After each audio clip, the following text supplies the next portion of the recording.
Let me mute.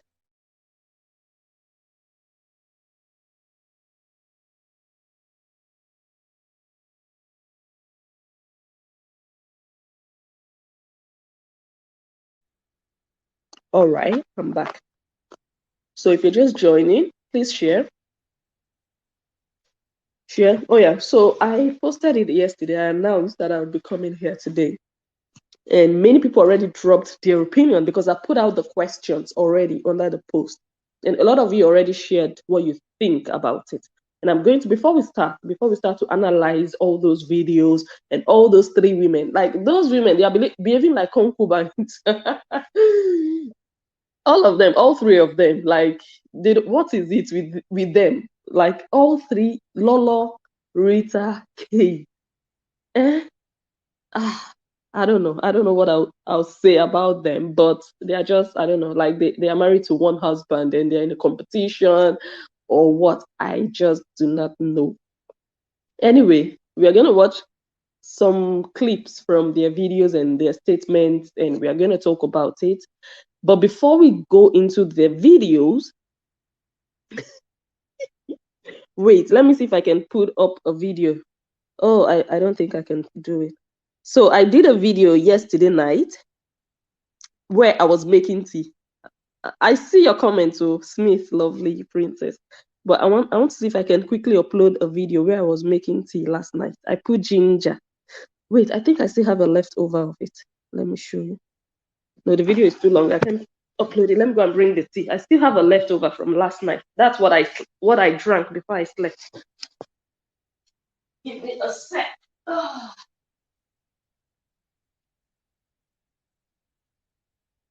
oh God. My kata is killing me. Okay, let me show you guys. Let me show Smith and all the people who suggested. Where is... You guys should continue to share. We are going to start now. It's just that I have people here who care about me and they're really looking after me. So I want to show them that I've been brave. Where is that? How do I remove this? Okay, see. This is what I didn't finish. This is supposed to be like the third cup of last night, but I couldn't finish this one, so I just left. That's the ginger inside of it. I couldn't drink this one. To be honest, it doesn't taste too nice, but I have honey in it and I have ginger. Ginger, yeah. And yeah, I couldn't drink my third cup, but I drank 2 cups of this last night. So I'm so very proud of myself. I made a video also. So yeah, I'm going to post.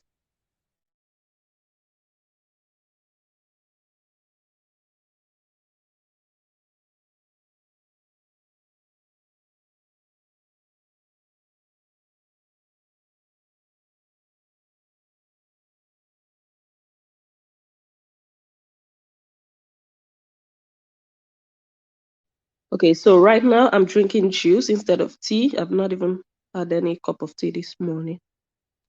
Good morning, Cassie Black. Oh, you guys are still sleeping in America. Oh my God, it's like almost 1 p.m. here where I am. Yeah, usually I'm a night owl. I know. I usually do videos in the evenings, and today is just an exception. Yes. Blessing. Hello, Blessing Yaro. Hello, good to have you. Thank you for sharing, Smith. Thank you so much. If you have not shared, please go ahead and share. Miss Jenny. My own is... Wait, let me put that picture up first before we continue with the comments. My own is Lolo Saga, and Rita Saga is just a follower of Lolo. She just the share from the hate Lolo get for hate, period.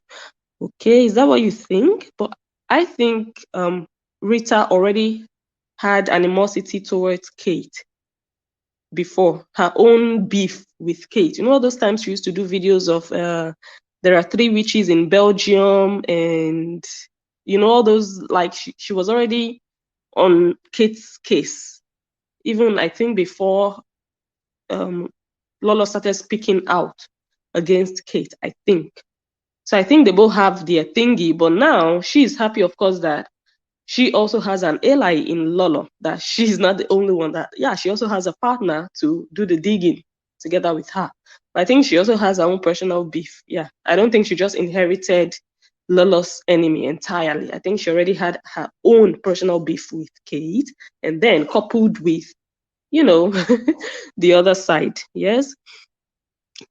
Thank you, Mercy. Thank you, all of you. Guys, I just woke up to pee and decided to tafia and saw Blessing. Oh my God, no more sleep. Oh, no more sleep. You're going to watch this video. You're going to tell us what you think. And then you're going to go back to sleep afterwards. Oh my God. Like when I go to bed, I put my phone on airplane mode. Like, and because my husband is going to kill me if I go to my phone in the middle of the night. So yeah, I put it on airplane mode. So even when I go and pee, I don't touch it. I just go back to bed like a good girl. But once my husband travels, oh my God. Once I'm waking up, I'm coughing to wake up, I'm getting my food. Like, I know it could be very addictive. Like, oh my God. Yes. Hello, Netete. Hello, everyone. Please share if you haven't. Osage is checking the voice. This, my voice like this. I'm trying, I'm trying, but okay, let me just be sipping this one that is cold, or let me put it in the microwave. Okay, that's what I'll do. Because I've not made tea today, so I'm gonna put this one in the microwave and be sipping on it. I think that's a good idea. Thank you, Smith, for reminding me. Oh, thank you, Egbe, for sharing. Thank you. I really appreciate it. Thank you so much. Okay, okay, Candy says Kate is far, far better than Rita and Lolo. Who has eyes can see. We are going to really talk about that today. What I want to say is Kate doesn't know herself.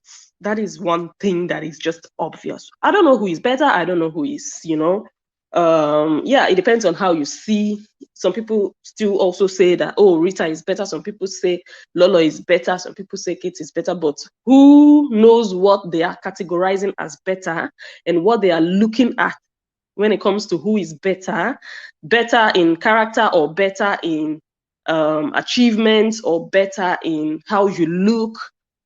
Everybody has what they look for or what they look out for when they say before they say someone is better. But generally, I think Kate is great in a way. Yes, I kind of like, I look at all these people, I know what's up. Okay. But the thing is, you can be great, you can be better, you can be all of that. But if you don't know yourself, that betterness is just going to be meaningless. You have to know yourself. You have to know who you are. And I think Kate doesn't have that. I don't think she knows herself. Kate gets easily dragged into, you don't mingle words and you don't mingle behaviors with people who you feel like you're better than. You'd get to a stage in your life that there are some people you just leave behind, in the sense of, look, the other day, Kate came out and showed us how much she had then. I don't know how much she has now, how much she had then in her account. Imagine a situation, we all know Obi Kubana. Yeah, we all know, okay, fine, we don't know his account, we don't know what he's worth. Imagine Kate now doing a video against Obi Kubana. For example, Kate would do a video and say, oh, Obi Kubana, look at the shoes your children are wearing. Look at you, fake life. You're spraying money in parties. Come and prove to us that your children have better shoes. You know those that picture we saw of those kids, Obi Kubana's kids that, some bloggers took then. Imagine now Obi Kubana in all his glory coming out to do a video to respond to Kate. Kate on her own, she has her own money. But if we want to compare, like who, when it comes to finances, someone like Obi Kubana, if he knows himself, he's going to say, I'm not even going to answer you. But the moment this one calls on you, you come and, oh yeah, come and see my children's room, or come and see all the shoes they have, or they really have shoes, or we just decided to wear them, those ones that day. That means you don't know yourself. There are some people you don't even answer. There are people that are not in your class, in your level, that you don't need to answer because they've not achieved certain things that you have achieved in your life. They've not experienced the things that you have experienced. So when they start to call you for certain things, there is no need. I said it also the other day. I was analyzing KO family, and of course, some people believe that, or maybe they are alleging that she killed her ex-husband allegedly. Imagine a situation whereby she would come out and start, I didn't kill him, and he was sick, I'll just be like, why are you guilty of something? Why do you have to prove to? There are some people you don't need to prove anything to. You don't owe people an explanation. There are some people you really need to address. For example, your viewers, the people who really care about you, your lovers, the people who believe and trust in you, who look up to you. Sometimes you feel like, oh, I'm accountable to my people. Let me explain things to them in case they are getting a bit dissuaded about me. It's okay sometimes to address your viewers and your fans or your customers and tell them, look, this is the situation. This is how things are. It's okay. But the moment you start to respond to people who don't matter in your life, proving that you didn't do what they are accusing you of doing, does it take away anything from you? Does it add anything to you? If you don't prove anything to them, what does it do to you? How does it affect you? Are they the police? Do you understand? Are they criminal law and criminal enforcement agents or something that you'd feel like, oh, let me come and explain to them so that they will know that I'm really a good person? It's a waste of time. If you know who you are, you know yourself, you know that, okay, this person, you're not worth it. It's just like, okay, for example, you have a degree. I'm just giving these instances so that you guys know what I mean by when you know yourself. And the person who is accusing you of something, when you just look at that person, you know that, okay, should I even answer you? Should I even spend my time or waste my time? For example, you have a degree and someone who has never even seen the gate of a university is going to be telling you, oh, you're lying. Come and show us your degree. Show us your certificate. Let us know you graduated. Yeah, you are lying. Fake life. And then you will now come out and come and be showing the person. Like, that means you don't know yourself. You don't use your head. I think Kate is a wise woman in a way, but she doesn't apply wisdom in certain things. There are some things you just know that, no, this one, there's no need. Why is it difficult for people to just tell themselves there is no need? Sometimes it's necessary. Like when she showed her account balance, it was necessary to do that. Because Rita would lie against you in such a convincing way if you're not careful and smart about, okay, how do I go about it? And I think Kate really did excellent when she really showed her account, like, this is what it is. And she moved on and she challenged them and none of them could come out. Case closed. That is how you do things. But there are certain things you don't need to show. So you're now coming to say, oh, this is my degree or this is it. So let me prove it. That I'm like, why? When you know that you have it and you want to prove it to someone who has never seen the gate, who has never crossed, who doesn't know the courses, who doesn't know how a school operates, a university operates, that person, you want to come and start to prove to them. The moment you bring out your degree or your certificate to show them, they are going to tell you something else. Now, after that video Kate did yesterday, proving and showing her kids' rooms, look at the ridicule. Look at the ridicule that video brought upon her. The people you are trying to prove something to are the ones using what you used to prove against you. I'm going to show you guys everything. I think it's a shame. It's a big shame. Because once you bring that certificate out, they're going to tell you, oh, it's fake. You have to bring your registration number. Let us know you really graduated. Bring a picture of you and your classmates. You don't have a video when you were going to school, when you were in college, when you were in class, when you were taking lectures. Oh yeah, your certificate is yellow, it's pink, it's supposed to be blue. It's going to be a never-ending story. So why start? So when I saw that video yesterday that Kate was doing, I don't know what prompted it. I know they might have said something. Maybe, I think Sarah said she doesn't clean, or her children don't have good beds, or whatever. I didn't watch whatever prompted it, which I don't even think I should have watched it. So I'm not even going to analyze what prompted it. I just feel like that video Kate did was unnecessary. The video she did. Let me see. I think I'm going to quickly read comments. I promised to focus on comments today. Okay. Candy says, how can we be talking about kids sharing beds? How low can people now go? Common sense is lacking. Oh my God, we're going to talk so deeply about that because, like I said, everyone is affected with these things. Those of us watching, me talking here, hosting this live stream, and those of you watching, some of us have kids, like 2 or more kids, and some of us put all our kids in one bed, yeah, or in one room rather. Even some kids share beds in Europe. Let us all talk about these things honestly. But before we do that, I want to show you guys some comments that already came in yesterday. But quickly, I am going to just read through your comments for now before I show you the comments that came in last night. Oh, Miss Jenny says, blessing, your voice is better now. Ah, that's nice. Good to hear. Maybe it's the ginger tea I drank last night. I drank 2 cups, so I'm going to warm this one now and start drinking it again. Exactly. Kate doesn't know. She just feels, I don't know. There are some people you just know that, no, be me and you go to follow do this one. Really. Kate is not in their class. Okay.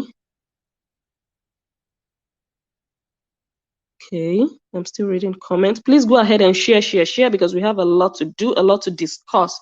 Let us learn if we should really separate our kids, put them in separate rooms.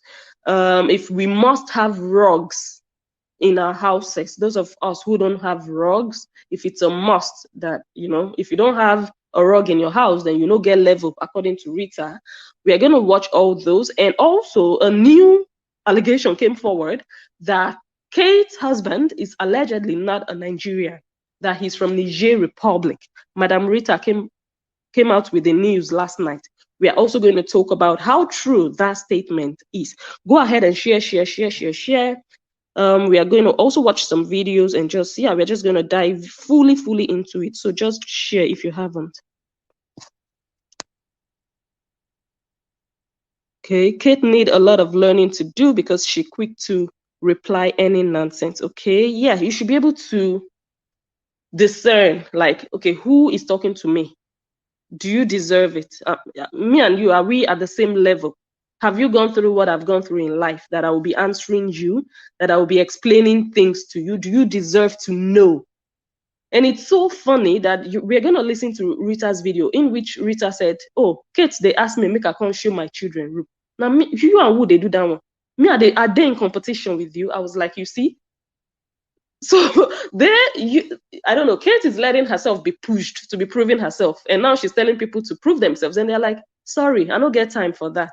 Do you understand? So for me, Kate just really kind of like embarrassed herself with that video. It was just unnecessary. Even if you want to do a video to prove a point to your fans or to explain to your fans, you can just do a normal video with your fans, like, hey, I want to show you guys my kids' room. You're doing it for your fans. Always have your fans in mind. Always have your customers, if you sell products online, always have them in mind. The moment you start to have haters in mind, you misbehave. You go out of track. Because when she was doing that video, she was really upset. You could see it. She was upset. She was not composed. Going from one room to the other, she was all over the place. It was not called for. I find that video really unfortunate that Kate did. I really do. Okay.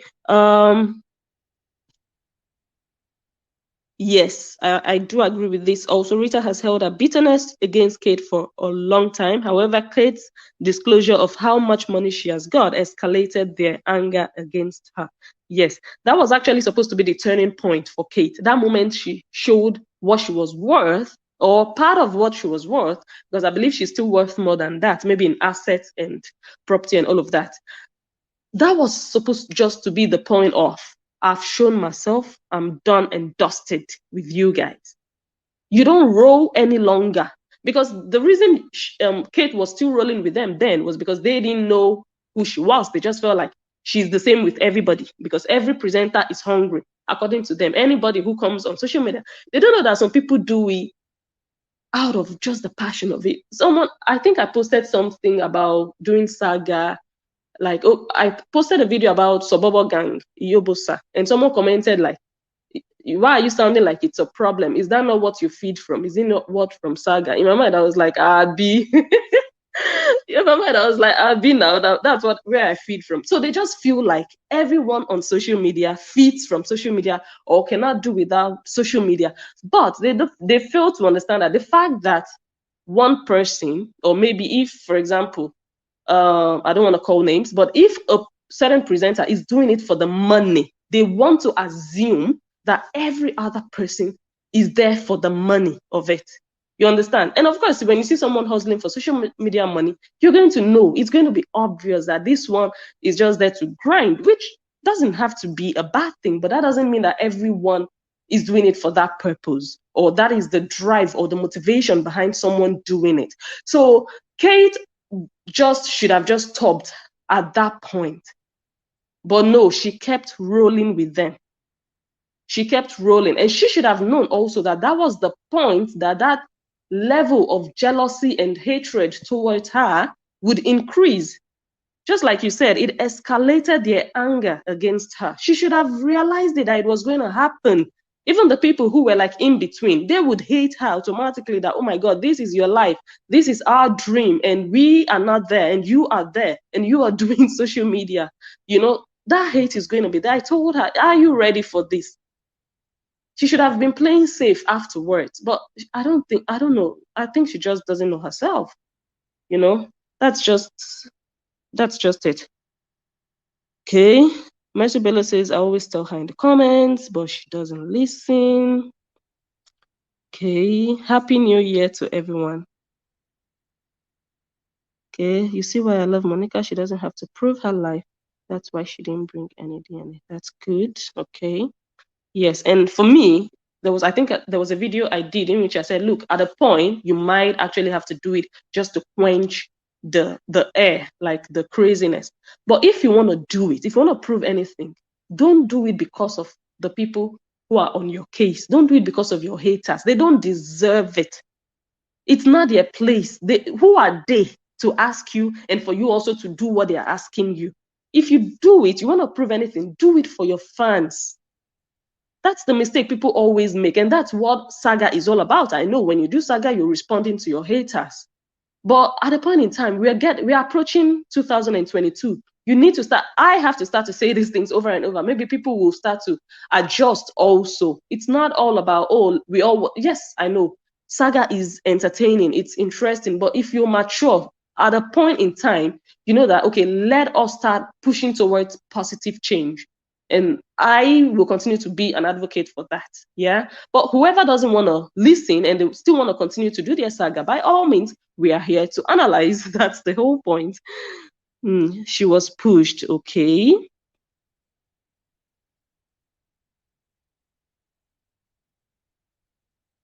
Oh, you traveled. Oh, welcome back. Welcome. Exactly. Oh, okay. Okay. Yeah, now I get what you're saying. Yeah. Kay don't supposed to show her children room at all. Exactly. I also think so. And even if you want to show, you show in another situation, another condition, another, I don't know, feeling, when you're in another mood, not upset, it was just a mess. That video was just not, it wasn't it at all.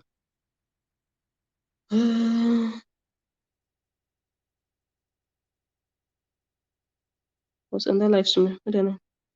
Wow. Okay. Grace Jack says, I was on that live stream yesterday. More than 95% on that live stream said, don't show your children's room. But she was really pushed.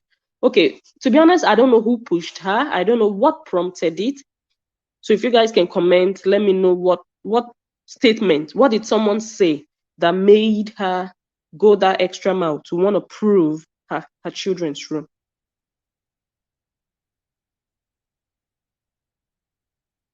If someone says, let Rita show our own room. For me, if you're wise, you are not going to show. If you have wisdom, babe, you're not going to show. You will show when you want to show. I don't know if you understand. When you feel like, oh, I feel like showing my room. Or my kids' rooms. I feel like it. I want to do it. You feel good. Not because someone asked you to show it. That just signifies inferiority complex. You're not certain of yourself. You feel like you have to prove something to feel a certain way. The moment someone asks you to do it out of, not even a friend, though, not even a lover, like, oh, our lady, as they call you, the presenters, we would like to see your kids' room, or, it's different. But this one, haters are asking you, and you are jumping at it for real. That's the entire point here. All Rita children live in same room, okay? I don't have rug in my house since 2004 due to health issues and doctor's advice, okay? Sitting room is the worst, okay?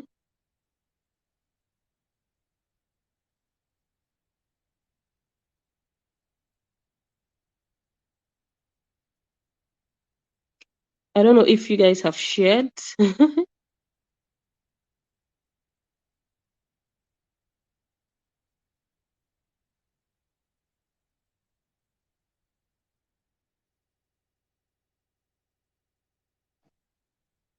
I laugh at comments like this. Abio, since Kate sent you money.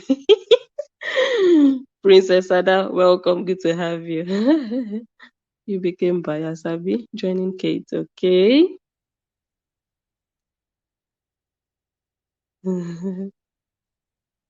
Let me see.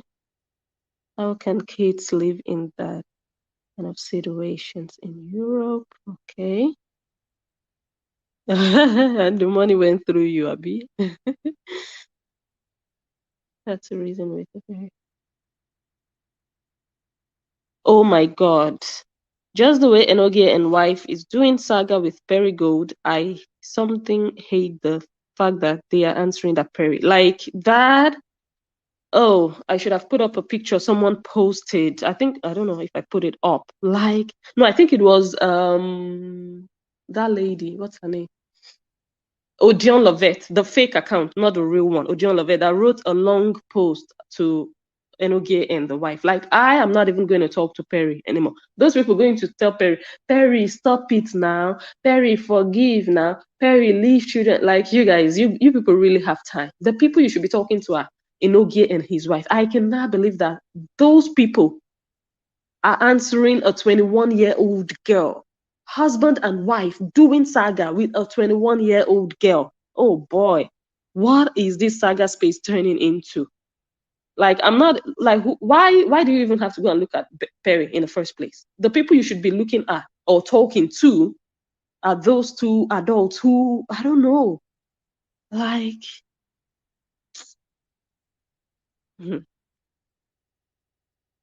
just the same way they gang up against Monica, they are doing same to Kate is so painful. Okay. Hmm.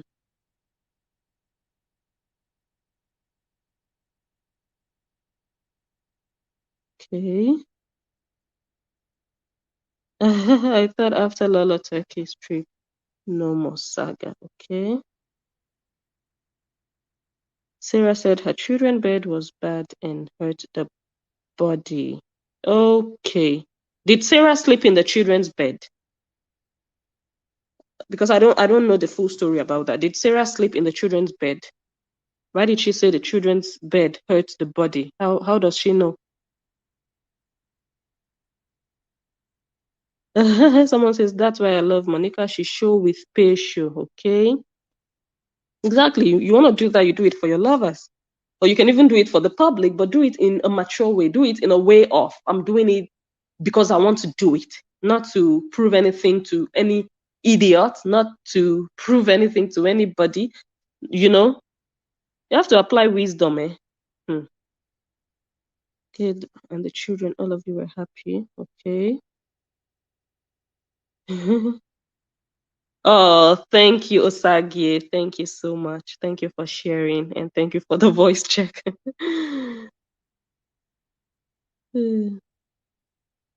Okay.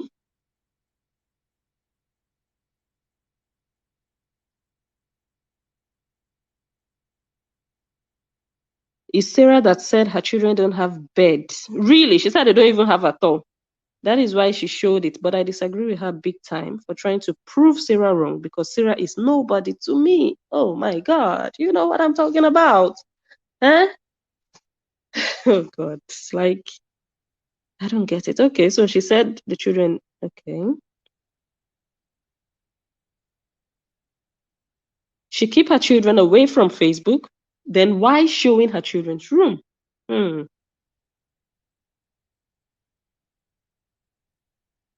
Can you also tell me why Kate is fighting Iore? Iore laid curses on her to say shame and disgrace will be her portion. Under one day, shame and disgrace entered her house. Kate, beware of people's life. Okay. Who needs a rug when the ground is flawed and heated? Oh, Sage! Let me show you guys something. I have great commenters. You guys are just everything. Some people don't know about this in Europe. Underfloor heating. Do you understand? You just see floor without rug and you just think, oh, there is no rug. It's so cold in Europe. Your children are suffering. People don't jump into conclusion. Presenters. But we'll get to all of that. Thank you for saying that, Osagie. So she doesn't know if that house has underfloor heating. Okay. Let me continue to read comments. For me, I think Kate should rebrand the children room. This very one I don't support. How can children room be like that? And why did she even have to show the room though? I think she showed the room because she thought the room was okay, or she thinks the room is okay, I think. I don't think she sees anything wrong with the room. Otherwise, she wouldn't have shared the room, you know. Okay.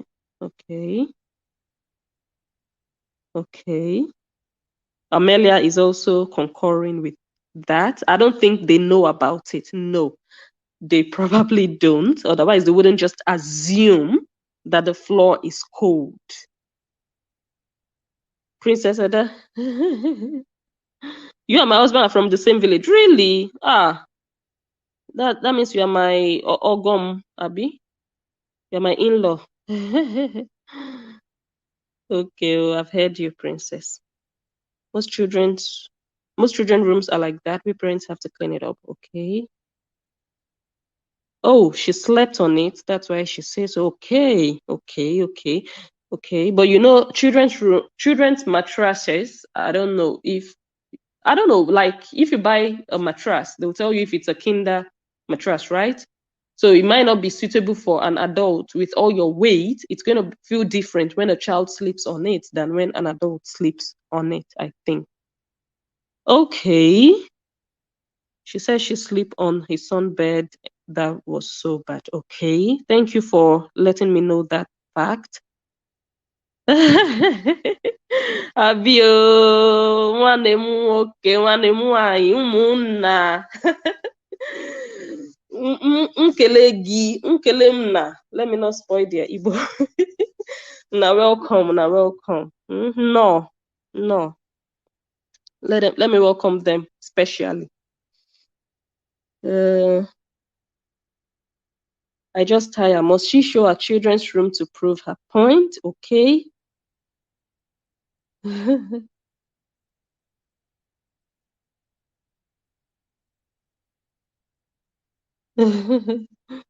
Okay. Good evening, Angela Nele. Welcome. The room was a two-boys room. Oh no, boys live their lives. They don't care, especially when they are kids. Okay. Okay. We are ready to start the video proper. So all these ones we've been talking have just been like preamble. So let us start. But like I said, we're going to start with comments from last night. Some of you already dropped your thoughts. Yeah. So this one says children sharing same room is not a bad thing. Even the white people children share room, boys, while girls. This one says if the girl boys are within the same age group, they can share room. Boys and girls can share room until they reach a certain age. Rugs are not necessary. In fact, some doctors don't recommend them because they are hazardous for accidents and they gather dust, which is bad for allergy problems.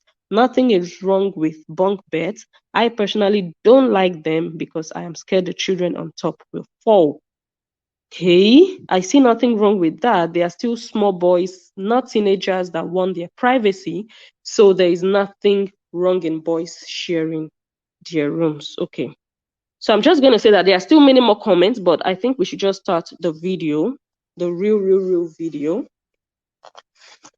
We're going to be playing stuff from my other device.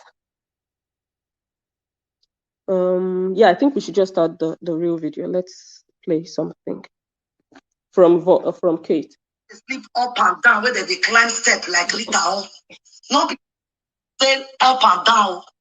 My children not they sleep up and down where they climb step like little. Not be up and down. This one get bed. This one get bed. Not be up and down. This one get bed. Not be say you can't climb step. Take can't go up. Another one go down. No, this one get bed. This one get bed. The two boys are in their room with their table where they take the study and everything. Mario, show your room to us first. Now, guys, tell up and down your children get. Show your room. Hey, remember where bed here? Una not rich bed then. Hey, the two small boys, so yeah, it's a we show a bed then. Yeah, they never spread down because I can't change their bed spread now. This one I want. This one I want. Very clean. Very big bed like this. Now the other one they sleep. Very big. See the other one. See ya. See their office. See ya. They never come arrange them. See where they read. Now this big one and the small one will be that. Yeah, don't arrange it now because boys, their things they scatter. See, one get your own cupboard, another one get your cupboard. Your bed go face your cupboard, another one go still get your own cupboard. Every show more give the arrange bedroom say.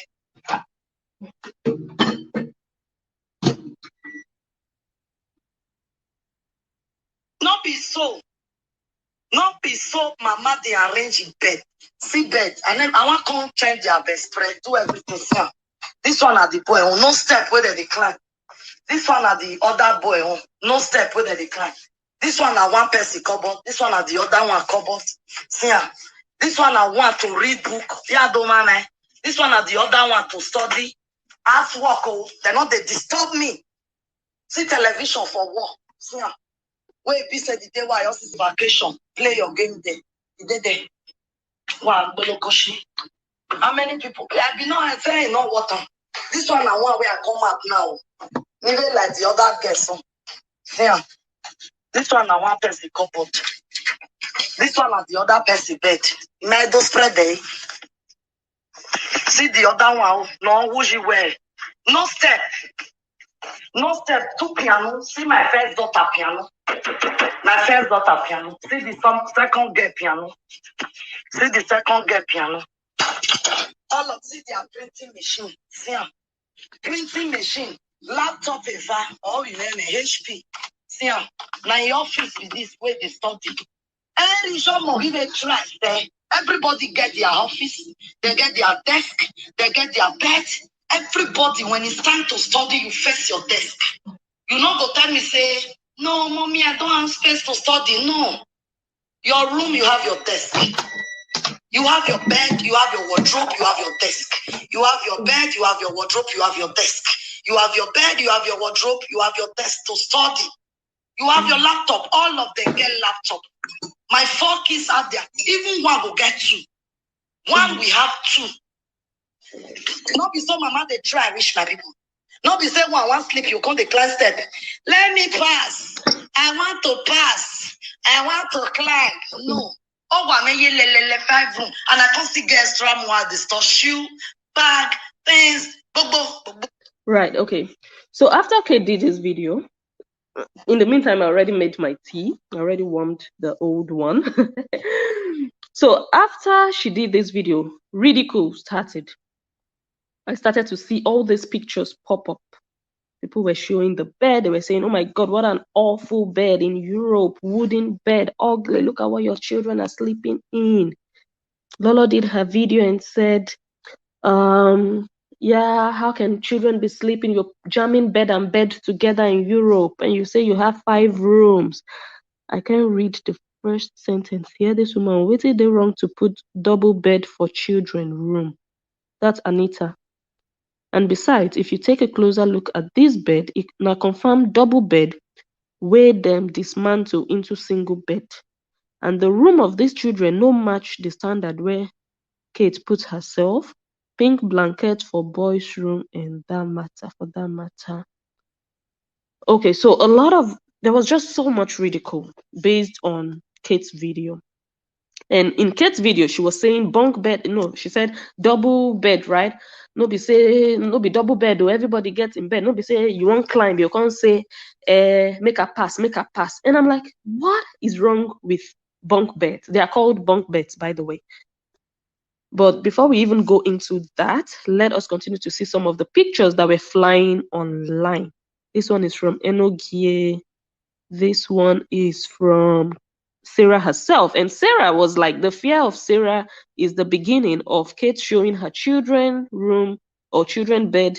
Kate, your matter now we move. You see, now you are trying to impress or prove a point to them. The people you are trying to prove to, they are still the ones using it to mock you, saying, now the fear of me, now be the beginning of you showing your children bed. Do you see that it was just for nothing what you did? Eh? And then this is Madam Lolo here. Lolo 1. So live video presenter, where they insult me, their children still they share room.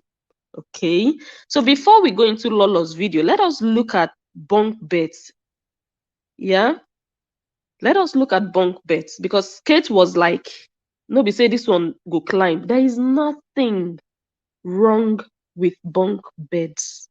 The people who created it for a purpose in mind. If you need to save space or you need your children to cohabit in one room, nothing wrong with bunk beds. Get a good one. There are some bunk beds that look awful, I know, but if you get a good bunk bed, it really works. So I got a few pictures here just to give you guys an idea of, good bunk beds that don't have to be a problem. There is nothing wrong with it. Just like Kate said in her video, like, my children know they sleep up, down, everybody get their bed. And this is another one. See how cool it looks? That one was actually, let me see, it's 1,000 euros. This one is about 600 euros. You see? This is a bunk bed. See here, 4 children can sleep in this room. And I'm sure this is not a house or a house that belongs to Black people. These are white people room. We are going to see a video by Lolo saying that how can children be sleeping in one room? Her own children, each child has their own room. We're going to talk about all of that and kind of like think back on how that mentality came about, that every child must have their room. So in this room, you can have bunk beds like this. Look at how cool it is. The staircase is right in the middle. 4 children can actually share this room. Nothing wrong with that. This is another style of bunk bed. Nothing wrong with a bunk bed. Okay, this one looks a little unsafe because the person upstairs might actually fall if the person is not an adult that can take care of themselves. 3 people can sleep in this room. It's a good way to manage space. This is also very cool. This here we see 4 beds. Yeah. This is also very nice. You have even space under to store blankets, to store things. So just to give ideas that I hope Kate is also going to watch this and say, look, I think it's also a thing of taste. Some people just feel like, no, I don't want my child to sleep up.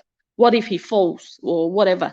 But there are safe beds with barricades that a child cannot fall out of. Yeah, like this one, I don't think a child can easily fall out of. So you put the older kids up and the younger kids down. So you can really get nice bunk beds. This one even comes with a slide. So kids can even have fun. They can play together as siblings. Share those precious kiddie moments. In winter, for example, they can't go outside to the park to play. They play in their bedroom. Look at the slide in between in between the beds left and right. Nothing wrong with a bunk bed. And here we also have one here on the right. And of course, there are multiple beds in this room. This is another idea. So in this staircase now, they are shelves. Those staircases you see, or this staircase, all those steps you see are shelves. You can store stuff inside. You can store their books, their toys, some of their shoes or clothes in there. Nothing wrong with a bunk bed. And this is like a bunk bed that is not really my style. Like this kind of wood, I wouldn't look at in a store. If I go to a store, like it's not really my style. But some people like wood. They like to see wood in their house.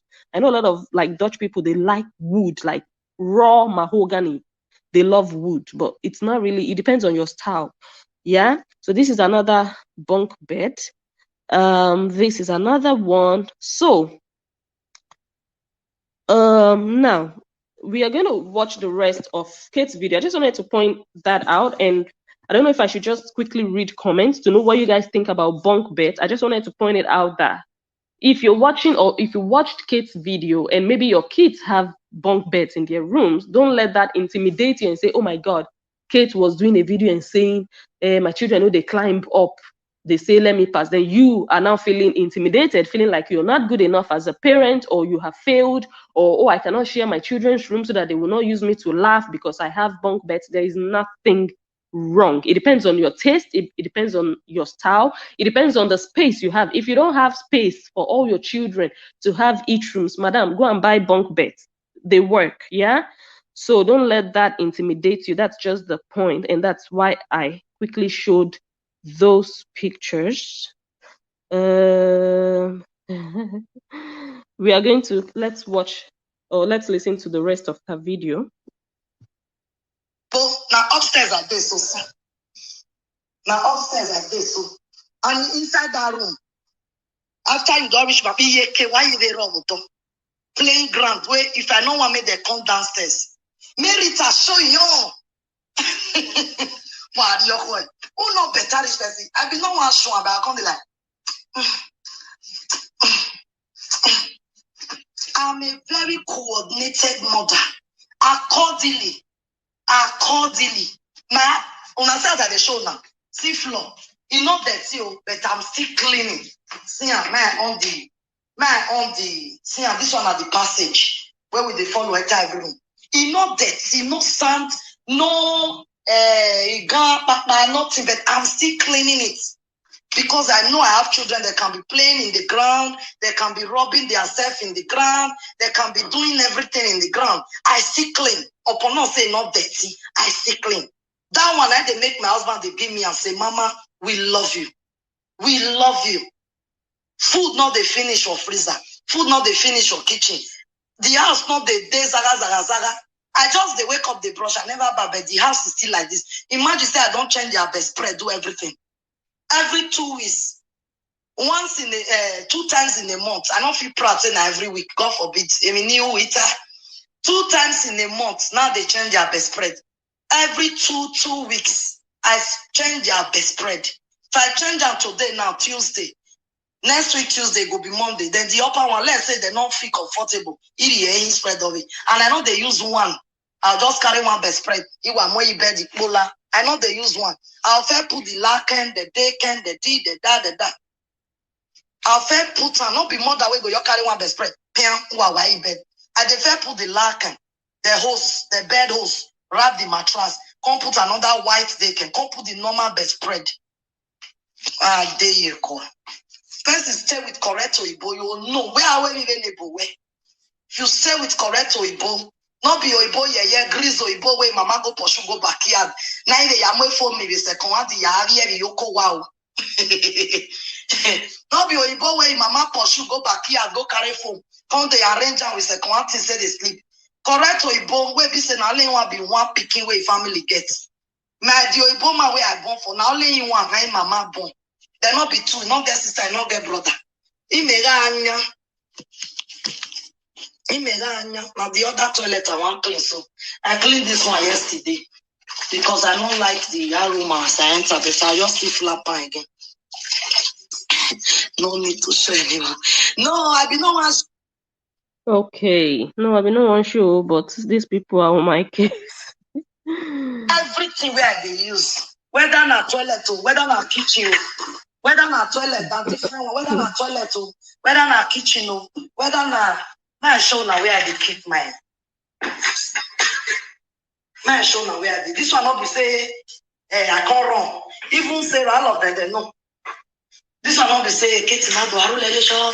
Hey, no. This one na downstairs. I beg you. Now I feel is just now. Yeah, now there be this. Now I can't bring this dry stuff. This one are to affect you. Not protect it. Yeah. You toilet na you. I don't know. I mean, it's in toilet. Don't imagine money where don't fair waste for them. Yeah. Even for to wash plates. This one not be say you come add water, you come in laga. All the laga. All this silly bank, all these things now they buy. See the rubber of the toy where they put for us. Go Apotech. Go Apotech. Don't say you want to buy this big rubber. If you finish it, a doorway. Go Apotech. Go tell them say you want to buy this big rubber of the toy.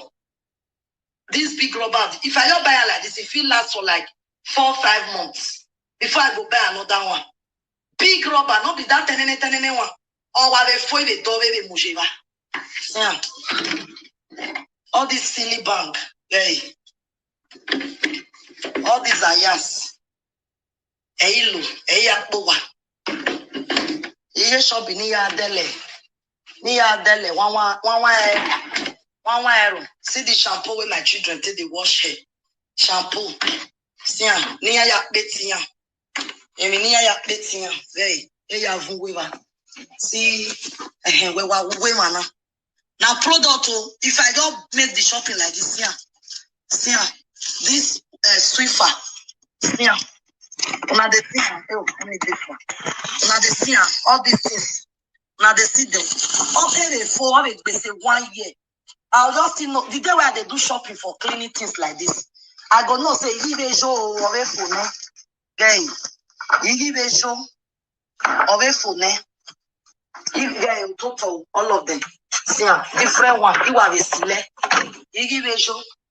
I just still know say don't finish. Okay. I'll just make the shopping for them be. Before I go buy products to clean up again. Yeah.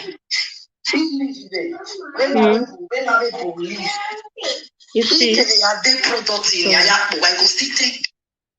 Okay, you guys. I was quickly trying to use that period while we were hearing her. Healthy. Sorry, Baba. To read comments. Blessing, show us the kid video, please. Okay, I'll try and do so. But we just finished watching it. So let us now go to Rita, to Lolo's video first before we watch Rita's video. And I'm not going to show that one because you know what these people do with copyright and all of that. But we can listen to what she said. Don't need to pack all the one in the second-hand shop and put inside your house. Invest in your children. Before you borrow 5,000 to a friend and your child is still sleeping in the 1998 wooden bed, you are a failure from the pit of hell. You are a failure from the pit of hell. You live for other people, you don't live for yourself. You don't live for your children. You can't 5,000 and borrow a friend and your children are sleeping on a wooden bed of 1998. My Jesus. My God, those children deserve to come together and beat shit out of you. To beat shit out of you. When you go to IKEA, you will see what they call children bed. Children room. They call it in Dutch, kinderkamer. It is made of your birotafo, your bed. They are all the same. And your clothing cast. They are all the same. It gives children this sense of, this is my space. This is my house. This is my own. It makes those children feel love. It makes those children feel like my dad and my mom. They love me. They give me what I want. At this stage, you have 5 rooms in your house and you are still bed head to head together in one room for children to sleep. What are you up to, parents? What are you up to? Okay, putting children in one room to sleep. My people, what is wrong with that? Is there anything wrong with putting multiple children in one room to sleep? Let me know what you guys think, and please go ahead and continue to share this video if you haven't. So anyways, after Lola put up this post, so live video presenter where they insult me, their children still they share room. She put out this post as if it's such an abomination for children to be sharing one room. And I'm looking at this woman and I'm like, Madam, okay, let's take it slowly. Let's take it slowly. This woman is an African woman. We all grew up in Africa. Some people, they just come to Europe and they just take up one kind of mentality. It's just like people who, maybe in Africa, you'd eat eba in the morning before you go to school. When you come back in the afternoon, you still eat eba, leftover from that morning, you eat it.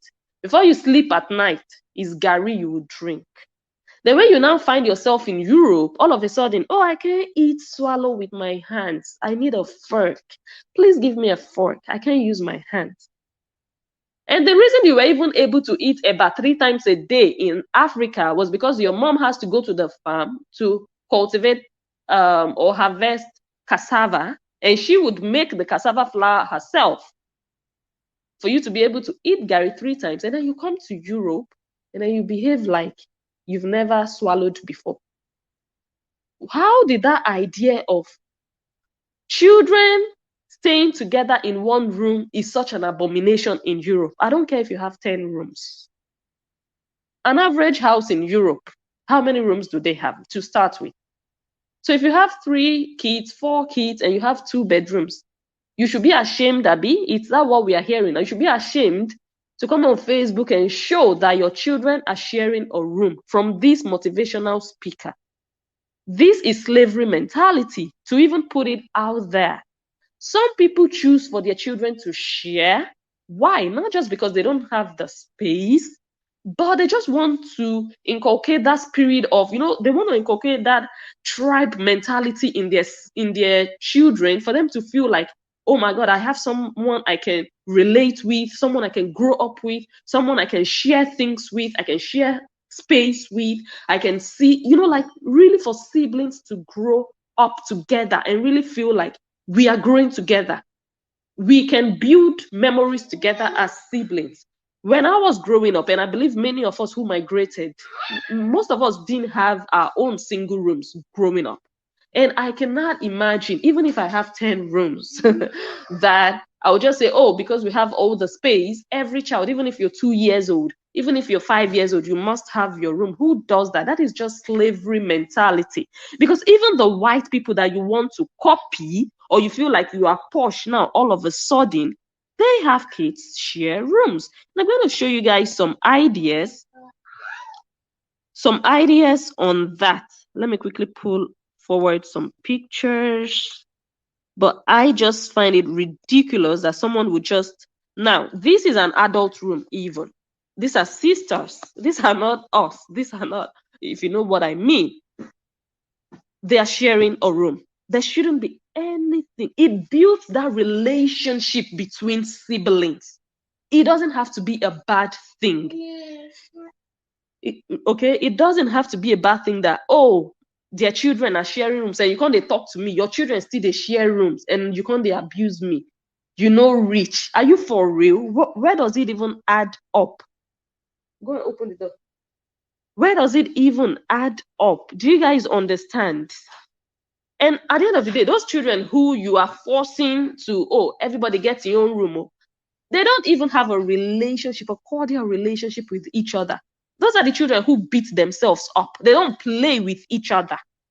Those are siblings that they will see themselves or see one another in school. They will do like they don't even know each other. They will just say hi, like, you are just my neighbor. We just share a house, but we don't share rooms. Lola was even saying that their youngest son doesn't go to the older boy's room. They don't allow him into their room. And is that supposed to be a good thing? They beat him up. They don't even play with him. When she's on live video, we've seen videos where they would beat him up. He would be crying and he would cry back to mommy. No relationship, no cordiality. It doesn't have to be a bad thing that they share rooms. And it also doesn't have to be a terrible thing that they don't share rooms. It's a thing of, look at your situation. Do you have the space? No. Let them share rooms. Even if you have the space, it can be a matter of choice. Like, the kind of upbringing I had, I want my children to also have that.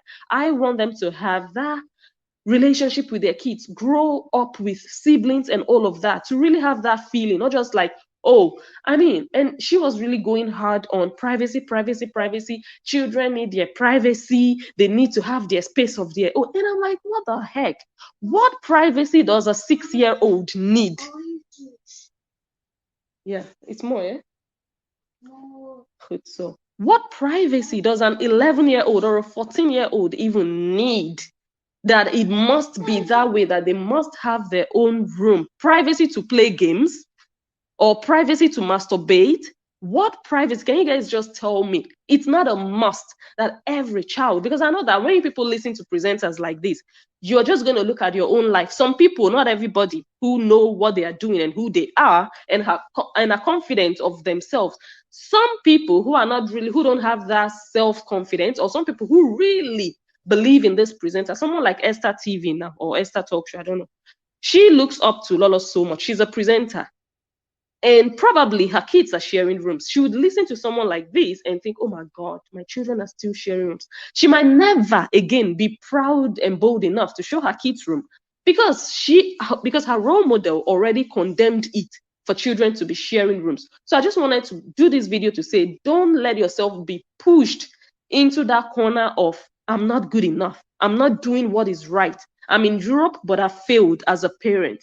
My life is not where it's supposed to be. My children are not supposed to share rooms. Don't do it to yourself, because there is nothing wrong with it. In fact, there are benefits and advantages of children sharing rooms. It is good for their social skills. They start to learn tolerance from home. They start to learn how to share. They start to learn how to respect each other. There are so many benefits from letting them really learn how to even respect their own space within a small space. Their children will grow up someday, go and live in hostel. They go to college. They live with other kids. So how do they then learn how to cohabit with other people when they haven't even learned it from home, to respect and cohabit with their own siblings? They've not learned it. So when they go out to school, they are going to be very selfish and stingy. They are just going to be very self-centered people, because they have already been used to my own, my room, my stuff, my toys, my space all the time. And the only advantage Lola was hammering on was privacy, privacy, privacy. They need their privacy. They need their privacy. That's all. That is all. But before we go into that, let us see. These are room ideas made by white people, because I'm just trying to figure out why most of us, especially us, born and raised in Africa, would migrate to Europe and we just start behaving like we were born here. We'll start behaving like we are even better than the Dutch people or the foreigners that we met here, the Europeans and the other people that we met in their country. We want to do over. We want to do more than them, forgetting where we are coming from. That is fake life. Also, that is fake life. That means that every time you go on holidays, you have to take a hotel room for each kid. You can't say, oh, they have privacy in the house, but when they go to the hotel, then they have to share a room together. It's coming to bite you. It's coming to bite you. They are going to share a room together in a hotel. So suddenly they don't need privacy in their hotel room. So when they go to Africa also, make sure that they still continue to have each room. When they go to college or they go on excursion, on school vacation, they go with their classmates. They go on school. Make sure you tell their school organization, tell them that, look, my children need their privacy. They are not going to share rooms with classmates. Okay, so let's just stop that unrealistic life born out of colonial mentality, that mental slavery that is still affecting people in this modern day and age.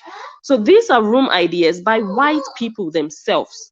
Children can really build friendship in themselves when they see each other every day. They discuss stuff, they play together, they gossip as kids.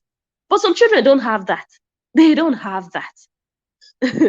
You understand? Just because my mama say all of us must get our room because we want show say we dey Europe, every child must get a room because every child needs privacy. When you leave my house, you get your privacy. When you become an adult, you get your privacy. Go rent your place. When you are under my space, you're going to learn to cohabit with your siblings. And of course, I know that when some children get to a certain age, look, 18 doesn't even have to be the age of adulthood. That, oh, when they get to 18, let them have their room. No, some children mature even at 13, at 14. You're going to weigh the kid and see, okay, this girl or this boy is going into puberty or adulthood. Okay, he has started to go to secondary school, for example. He needs some space, he needs some quiet. Maybe the younger kids, they're always screaming, jumping, and this one is becoming mature. He's not, then you can start thinking, okay, maybe this boy or girl, let us separate him from the other kids.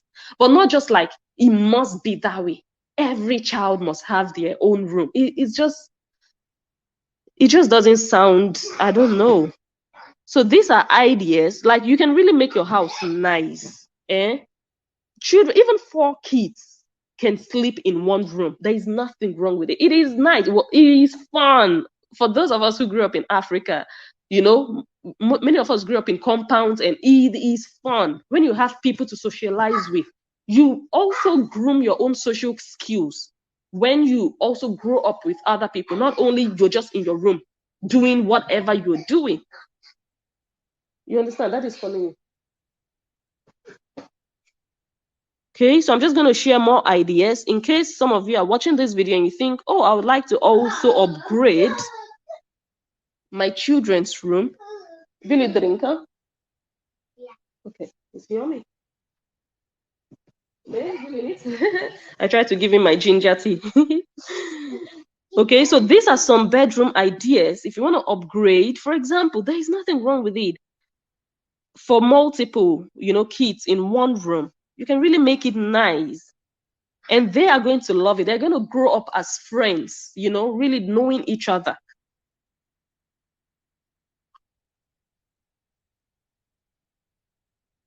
So these are 4 beds in one room.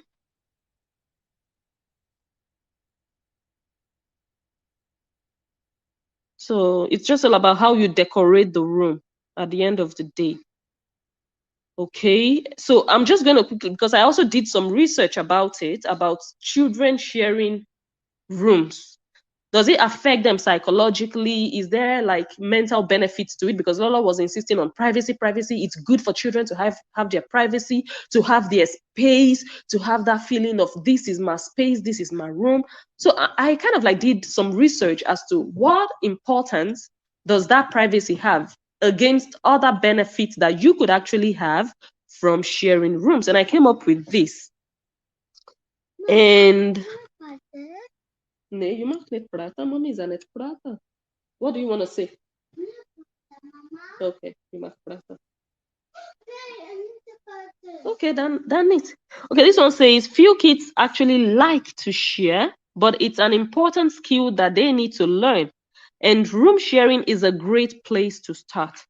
Child and family therapist. So everything we are going to be reading here, they are not just from someone just ordinary. This is a family therapist, and the person is also a parenting expert. Her name is Joanna Siedel.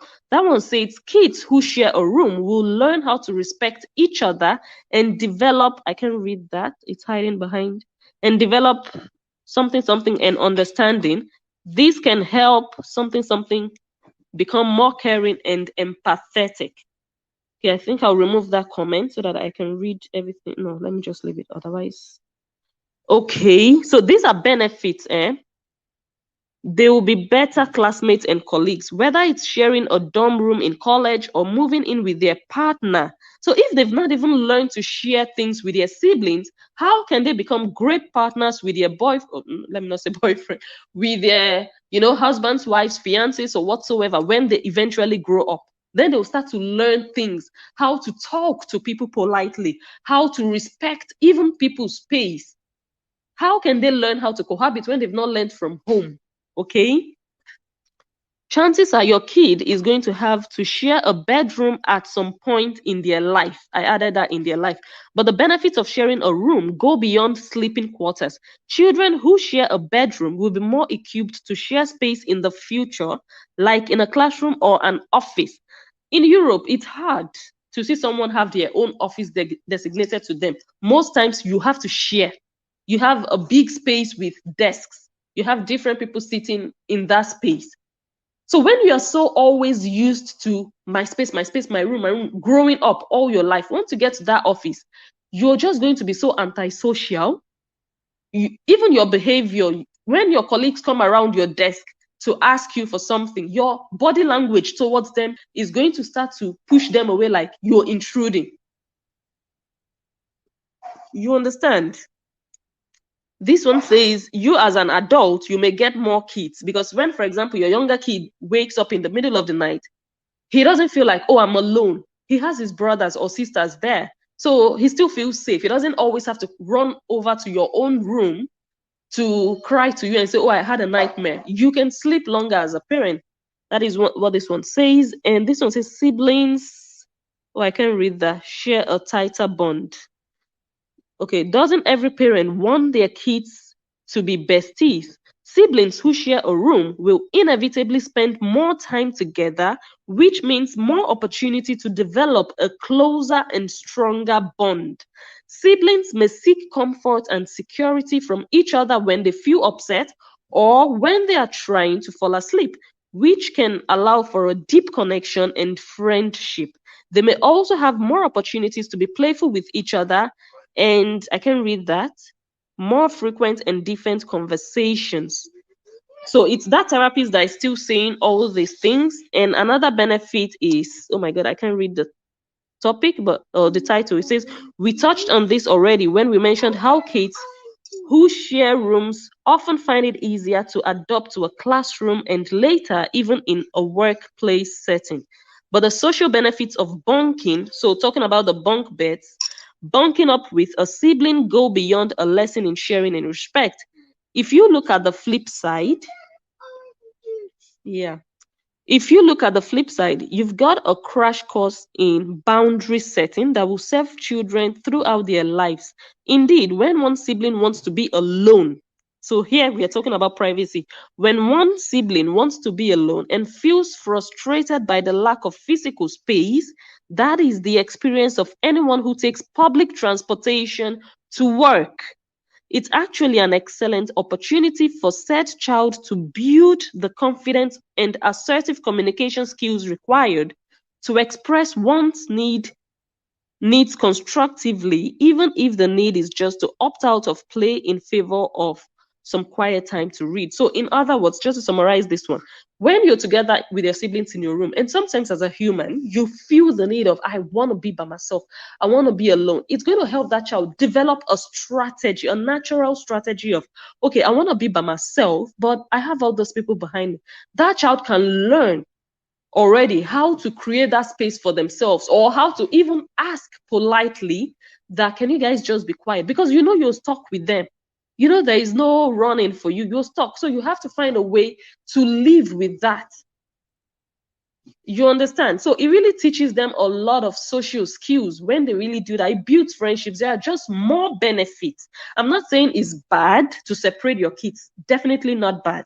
But the benefits of putting them together, at least to a certain stage, are more than when they grow up separately.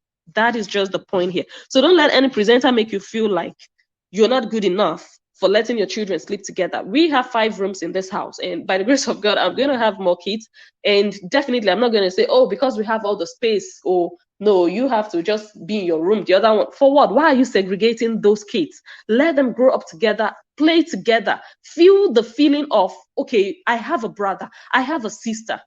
It's special when they are growing up together. At a point, you can't separate them, like I said, but that growing period, don't even do it to yourself just in the name of, I want to be posh, I have all the space, like, and don't let anyone persuade you into feeling that way, that, oh my God, I must move out so that each child, because you don't have a reason for it apart from, oh, they want privacy. And the question is still, privacy to do what? What do you need privacy for? And this one says, oh, I can't read it title, but this one might not be as touchy-feely as some of the other benefits on our list, but it ranks pretty high regardless. After all, any arrangement that improves quality of life in this case, combining 2 or more kids means more space in your home. Okay, just talking about space. And this one, time to bedtime streamlined. I think I can read that. Bedtime routines tend to drag, especially if you're running back and forth between 2 bedrooms to put your children to sleep in separate spaces. 2 separate lullabies, 2 separate requests for more water, 2 separate, Okay, so the routines that you have to follow every night, the workload is going to reduce on you. Imagine you have 4 children or 3 children. Each child has their own room. So you're going to go from room to room. Anyway, some parents don't even have anything they do with their children. So this might not even resonate with them. For example, we pray with our kid every night before he sleeps. Either I pray with him or the dad prays with him. Some parents read books with their kids. Imagine now having 4 different kids and 4 different rooms. You go from room to room. You finish praying with this one, you go to the next room to pray. You go to the other room to pray. You go to every night of your life, or you go and read with this one, you read with that one, or you talk with this one. But when they are together, it reduces that workload on you, unless you're a superwoman. And I understand that most of these presenters also, they don't even do anything with their kids. They don't have that time that family time with their kids together. Sometimes when your kids are playing in one room, you pop in, you sit with them, you play with them. It's family fun. But they don't even feel that stress of, oh, I have to do all these things in 4 different rooms or in 3 different rooms. They don't even, So let me quickly give this boy water. Let me see if I can read the other one. Extra space in your home. So let's talk about the rug. Madam Rita. Madam Rita and your floor.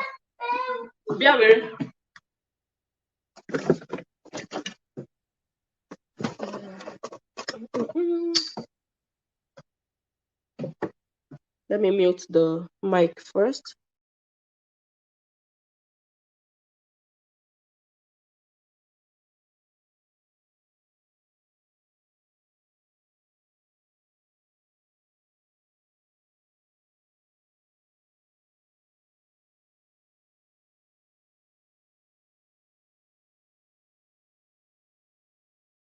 All right, let's quickly watch Rita's. Oh, did we finish? We didn't finish. 1998 wooden bed. You are a failure from the pit of hell. You are a failure from the pit of hell. You live for other people. You don't live for yourself. You don't live for your children. You can't 5,000 and borrow a friend, and your children are sleeping on a wooden bed of 1998. My Jesus. My God, those children deserve to come together and beat shit out of you. To beat shit out of you. When you go to IKEA, you will see what they call children beds. Children room, they call it in Dutch, kinderkamer.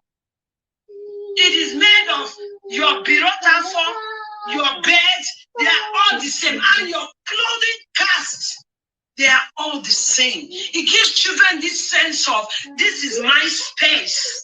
This is my house. This is my own. It makes those children feel love. It makes those children feel like my dad and my mom, they love me. They give me what I want. At this stage, you have 5 rooms in your house and you have seen bed head to head together in one room for children to sleep. What are you up to, parents? What are you up to?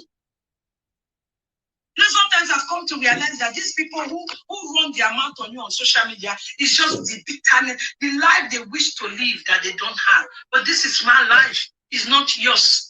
And you can work on yours. You can work on yours. I remember when I did the video and said, this is home. What you do, your first priority will be here in Europe. They say, is that they not do something back home? No! Do something back home when you are comfortable, when you are okay. At this jet age, you are living in a house where one bed is this side for one child, the other bed is this side for the child. Why? And you are claiming you have 5 rooms in the house you are living? What happened to you investing your time in going to shop and buy camera for your children?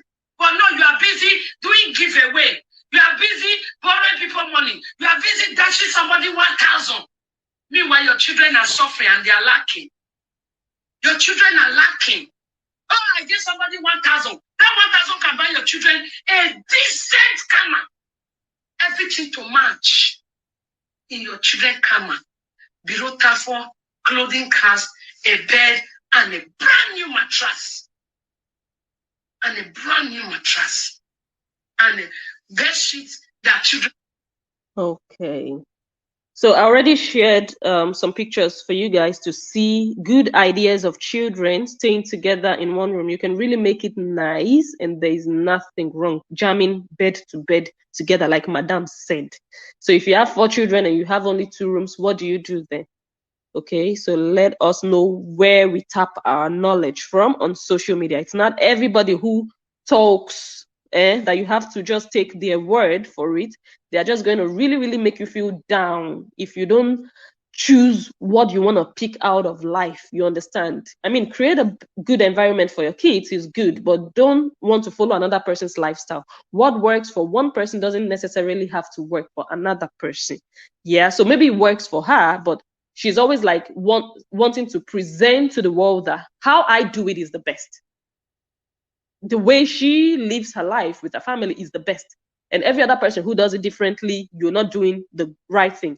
That is the way she presents her case. And that is the point here that you guys do what you feel is best for you. Nothing wrong in your own choice of life. Yes, you can pick advice, but know the kind of advice you pick. And she was saying, this is your home. This is where you should invest. I'm not saying don't do something back home and all of that, but this is your home. But someone commented, I think in my last post, that she's encouraging people to go and buy a house in Turkey. Have you told those same people to invest where they are before they will start going to Turkey? So now you're encouraging them to go and buy a house in Turkey, but you're not encouraging them to go and buy a house where they come from, so that when they go on vacation, they have a place to stay, so that at least they have a home. They can also call, this is what I achieved. This is my, or their kids can also, you know, they can even go on vacation there. They can have it as property. You know, it's not all about, oh, the children that you give birth to here, they are never going to fight for property. They are never, it's not about that. It's not about that. It's having something of your, it's an asset. You can sell it off. Maybe during your pension time, you can rent it off if you feel like you don't need it. But at least you have that, it's an investment. So now it's good for them to go and invest in Turkey, but it's not good for them to invest in Nigeria. Like, does it make sense? So the fact that you don't have an investment in Nigeria doesn't mean you should preach against those who want to have an investment in Nigeria. But you can advertise for all those other people who are selling or who are, you know, giving you that project to advertise for them from Turkey. So it just shows like you guys already know. So we should just be wise on this social media with the kind of advice we take. From 14 upward, the females can share same room, vice versa for the males. Okay, let's quickly listen to Rita's video about the rugs, and we're also going to talk about that. Must you have a rug in your house? Hey, enough is enough. What do you think? It's now you want to start hearing it now. You want to start speaking or writing. Out of my platform, I don't need the best side for this my platform. Now, no, we are not for the Constitute News House. No, now wait, make the open it. No, now go the Constitute News House for that side. No, because it's my platform. Why Constitute News House? You know, he buy what we the platform. I mean, they buy all this. Somebody say I'm there pretty can love mama. Hey, Niger. I go from the Niger Republic. Hey, yeah. Oh, yeah, Niger, no, you go more La Nigeria do. I don't know everything. That is why I think you guys misunderstand each other. I mean, like I beg you. As you celebrate for everywhere, you say I don't see. La reine go time away. Oh, my mom is Zimbabwe, mama, someone only in the G. If you Niger yango, only see a tovia. Eki a togori. I really like this comment. Madonna, American artist, said she's rich, but she doesn't give her children everything they need. It spoiled the children a lot. I fully stand behind this sentence. The reason many of us are good or well-mannered now as adults is because we didn't always get everything we wanted from our parents. You have to, I always say, you have to set boundaries. You have to teach children boundaries. You as a parent, look, I've heard presenters preach this and that. Give your children what they want. Give them anything they want to eat. You are spoiling children. Look, it's fine if that is your style of parenting. It is okay. But when you preach it, when you kind of like want to tell people that that is the best, then there is a problem with it. Because it doesn't have to be the best. It could be that you are spoiling children by giving them everything they want. It doesn't mean you are influential or affluential. It doesn't mean you have everything. It doesn't mean you are the wealthiest. And that is what you want to show. Oh, we are in Europe. We can afford everything. Whenever our children ask for anything, when they want to wear Nike, is it Nike Air or whatever that Nike was, they both have it. Go and check how much it is. They wanted it, they got it. When they want to eat anything, they have whatever they want to eat. You are teaching your children how not to be satisfied. You are teaching your children to always have their way. When they grow up is when it's going to affect them, because life is going to be throwing things at them that they are going to feel like, okay, I want this job. And once they get rejected from that job, that's why depression is high. Children fall into depression because they grew up being used to the fact that I can have it my way. I can have everything I want. When they grow up, life is going to face them or throw another lesson to them that you can't always have it your way. So they cannot handle it because they are not used to it. They've not learned how to deal with refusal or when someone says no. They are not used to their parents ever telling them no. They are used to always having yes, yes, yes. You want it, have it. You want to eat bread, have it. You want to eat noodles, have it. You want McDonald's, have it. Whatever you. So when they grow up, the day they cannot have it, it becomes a problem. They are going to want to find a way by all means to get it. And when they can't get it, they're going to put their anger and frustration on other people. That is why we have social violence these days. That is why people have problems in their relationships, because they want to be in charge, in control of their spouse. This doesn't only apply to boys, but also to women. You see a woman who wants to be a control freak in her marriage. She doesn't know how to be submissive. And submissive doesn't mean you have to subdue yourself and become low to your husband, but to know that, okay, I'm the woman. There are some things that I mustn't have it my way. It mustn't be the way I want it. But some children are already used to having it their way because their children always give them everything they want. So the moment they move into a partner's home or they start to live together, they think the world revolves around them. It affects them in the long run because that partner is not going to always have them, always let them have their way. Then they'll start to have conflict. That is why there's so much breakup in home. Madonna now, she's really wealthy. We all know Madonna. Look at, this is a statement she made, but many people who are just wanna be social media people safe. You understand? They want to just start, I don't know, everybody has their own parenting style. And by all means, do what is best for you, but don't force it on other people. You can advise them, look, it is good to do it this way, so that the people who are listening can then choose what they think is good for them, what works for them. But pushing it or squeezing it into people's throats and saying, give your children what they want in Europe, it's just negative influence on people. It's just really, really bad influence. My own advice, if you're listening, is don't give your children everything they want. Don't do it. If you go to a store and your child wants to eat something that you feel like, okay, maybe you go into a store and they are selling a bottle of Coke for €5 and your child wants it, you should, as a parent, you should be able to say, no, let's go to the other store. Let's go to a supermarket and get it for €1. It doesn't mean you're poor. You're teaching your children how to save, how to spend wisely. Some of these things, these children don't learn it in school. They learn it from home. That is why children grow up. Some children, they don't even know how to build their lives or save. They spend their money. Once they get their weekly allowance or their monthly allowance, when they start to work, they don't have a future because they never learned to build a future from home. They feel like, oh, they sell this bottle of Coke for €5. My mom is going to give me. You buy it for them. Then they think it's okay to just spend money lavishly like that. I saw a video where Lola was laughing at another presenter that the child asked for candy, and the candy was €3, £3 something. And the presenter was like, no, you are not having it. For me, that is not something to laugh someone. That is discipline. It's not everything you laugh at someone for. It didn't mean then that presenter couldn't afford it. I'm sure that presenter has more than €3. It doesn't mean that person couldn't afford it, but it was also a sign of I'm disciplining my child. You can't just, everywhere we go, you must eat something, you must buy something, you must spend something. It's discipline. Sometimes you treat your children. Yes, you take them out, you spend on them, no problem. But it's not every time disease. So the day you don't have that money, the day you cannot do that thing, it becomes a problem. So let us know the difference between I cannot afford to buy something for my child and I want to teach my children how to spend wisely. Yes. So you spending your money on just nonsense or food or just, my mother would say, or someone would say, why do you have to, for example, go to a restaurant every day when you can actually spend 10% of that money to cook for yourself? That doesn't mean you should never go to a restaurant once in a while. But don't live that life of eating with 10 fingers. You make €1,000 a month.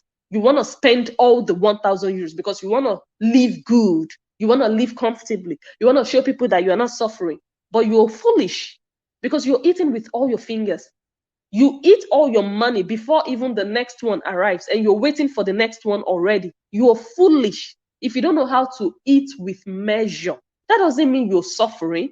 I'm not saying you should be working and making money and you're hungry and you're only eating, say, 5 kilos of rice, for example. It's a lot, 500 grams of rice. When you know that actually I feel like eating 100 grams or 1,000 or 1 kilo.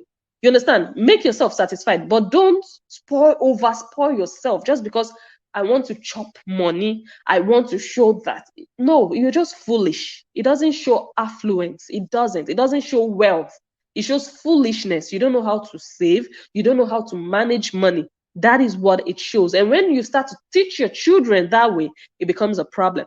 And for me, like I said, and I'll still insist, every parent has their own parenting skill and style. Know what works for you. You know how you were brought up. A lot of people, they were brought up in a certain way, but once they start to have children, they start to bring their children up in the totally opposite way they were brought up, because they thought or they feel like they were brought up in a suffer-head way. But most of those things we see as suffer-head, they actually molded us to who we are today. So if you think your life is messed up right now, then maybe you should bring up your children differently from the way you were brought up. But if you feel like your life is good and you're responsible, you are wise, you go around life in a smart and wise way, don't change your ways and say, because I'm in Europe, I will just spoil my children and just let them have their way every time. Don't do it. I don't know who you are impressing. Don't even impress your own children. Don't even do it, because children don't know boundaries. You have to show them boundaries. You have to teach them that, look, that is not how life is. This money that you say, buy, people work for it. So what are you going to do to deserve what you're asking for? You understand? So let's just be wise. Okay, let's continue to listen to Madam Rita.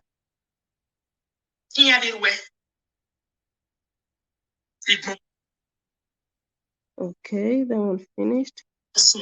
La Nigeria I don't know everything. That is why I think you guys misunderstand each other. I'm a lie, I beg you. As you celebrate for everywhere, you say I not to see you. Larry who time away. Oh, my no is Zimbabwe, Mama, someone who will be in the G. If you're in the J, go. Only see a talk via. A key a talk gory. In every way. If Monomar way. Niger Republic. No, you way. Come on, the jet will get married. Sokoto. Because as he reach Sokoto, he start with the drink too. He forget us because Nigeria is a home. Anybody where you reach Nigeria, you must forget your own where they come from. If you don't chop and the jam, don't chop better food, you forget where they come from. Oh, me, I make it okay, you won't buy me. Abu Wayani ye, a woman wire Yaduru, if I can allow a big, a big family like Bina, can not general love a big. I don't know who we need.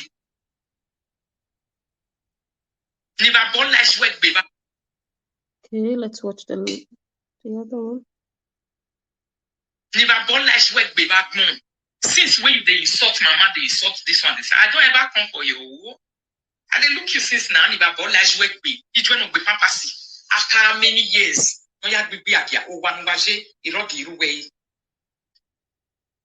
So where is everything that your mother suffered to work for? Just to work for you to be able to do marriage? Just to work for you to be able to go and do marriage for Ezekiel? Is that what her Okporoko was able to do?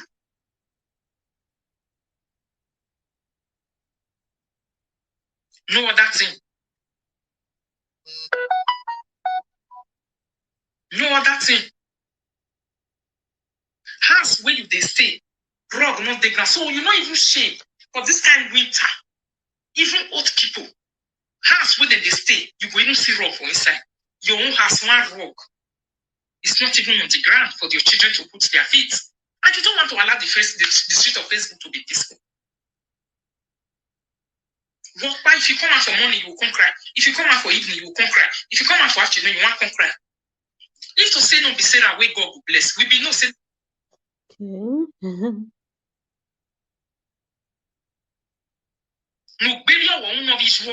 How many of you now come the show? Me, I follow you talk, say, me, we can't enter competition. You don't see the way I did run my life. You see me like person where they run for competition life. I'm not a competitive person in nature. I don't have time to be showing the robots to say, you must come and see. This one, you must come and see. The other one, you come and... I don't have this time. Even if you accuse me of something, because you want to see it, I will not bring it up for you. Exactly. That is what my life is. That is how I'm organized I am. Even if you accuse me for something, because you are so desperate to see it, I will not be a fool to show you. I'll let you wait the fool, and they do all those things.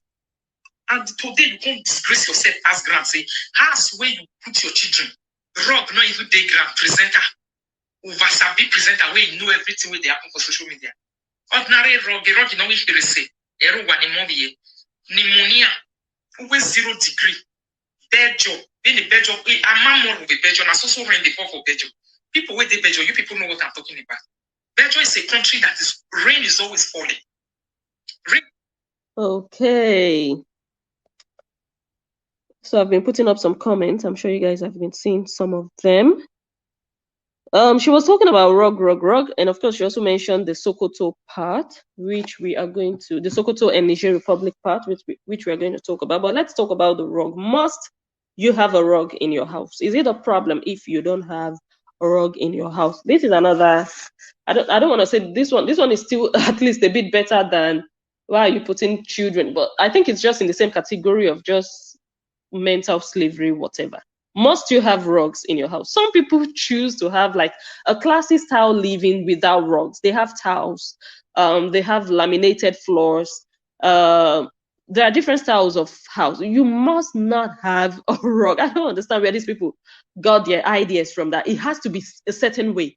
People design houses differently and style and decorate their interiors differently. It must not be that way, that there must be a rug. That it will even be a topic for discussion of, oh, as much as you're bragging, you don't even have a rug, as if she can't afford a rug if she wanted one. That is one part I want to talk about. But I also wanted to show you guys some pictures of some, houses here abroad without rugs. This is a laminated floor. And she talked about cold and pneumonia. The children can get sick from cold floors. But these floors you're seeing now, they can be even hotter than houses with rugs. Yeah, because they might have underfloor heating. Yes, this is another one. So these are just ideas. So everybody designs their houses in different ways. So for Rita to assume that floor that she saw in that video is cold for the kids just means that she doesn't know probably what underfloor heating is. So which we are going to show here. I think I saw some pictures already. Yeah, like this. So you have all these radiator style looking, these tubes. They're not really radiator style, but you have them before you place your tiles or your laminate. You have them already on the ground. We also have that here in the house, and they really keep the house on. Just switch on the heater, just for maybe an hour. The whole house is hot. You can walk around. We have towels here. You can walk around barefooted. How do you speak that English? Barefooted, and you don't feel any iota of cold under your feet. Do you understand? So probably she doesn't even know that this thing exists. That's why she did that video saying that Kate's house is rugless and therefore cold, which she doesn't know. So you just can assume based on a video that you saw. And it's not a must that you should have a rug in your house. So this is a man at work trying to install those things. So this laminates, you can see the wiring is already there, and they just place it on top of it. Yes, so it is possible, madam, not to have a rug in your house. If it doesn't suit the style of your interior decor, you must not. So viewers, don't feel somehow that, oh my God, I also don't have a rug. So that means I can't show my house. So maybe they no go laugh me for Facebook. Okay, so anyways, I skipped something. After Lola posted this thing, the presenter where they laugh me in children still they share one room, which is a ridiculous statement because there's nothing wrong with children sharing one room. Somebody commented, I made a mistake when I was cutting and screenshotting. I cut out the name of the person, but the person said, what were the highlights of her educational trip to Turkey? Oh my God. So Madame just arrived from Turkey. And you guys know the whole time she was in Turkey, she wasn't doing saga. She was keeping it clean. Oh my God, classy. It was good. And she came back and she stuck to her guns. And I was reading some comments on her videos. Our viewers were like, oh, we like this new you, be doing topics like this and stuff like that. It was really cool and nice to see. She just pulled herself away. And there's this guy also on Facebook, Osamudiame something, Osawe or something like that. Sorry if I pronounced your name wrongly. He was also commenting, or he put up a post like, I hope Lolo, as she just removed herself from all these people, that she would just stay out because she's on another level. Level is not something you buy. Level is something that it's a mental thing. You have to realize it and believe it. I don't think I don't know how best to say it, but she just went to that Turkey trip and she's still on a bit of a Turkey break now, but eventually she's going to come back to Saga. It's obvious. Now, she went on an educational trip as we thought or as we believed. She came back from that. For me, I thought it would have been a moment of change, like transforming her image. That was just a massive, massive opportunity that, okay, she has done something a bit extra, a bit outside of social media. She traveled out finally, finally used her passport. She has always been saying, oh, I get passport and all of that, but you never use it. Finally, a chance to travel out with your passport. And I'm feeling like, okay, she would come back and just make that change and just rebrand and all of that. And with everything that she has been doing again, this person commented, what are the highlights of her educational trip to Turkey? So Madame came back from Turkey and we didn't hear anything. What happened there? You went there, according to you, as for an educational seminar. I didn't see a seminar. I don't know about you guys.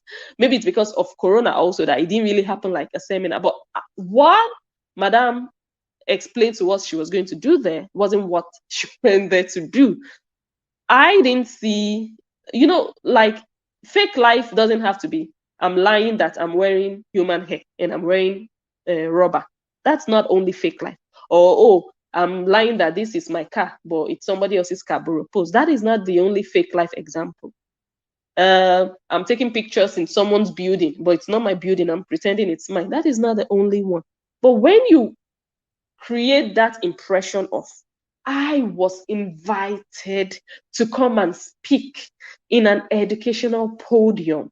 Education is key. Education is what took me there. And then at the end of the day, we realize you just went on vacation.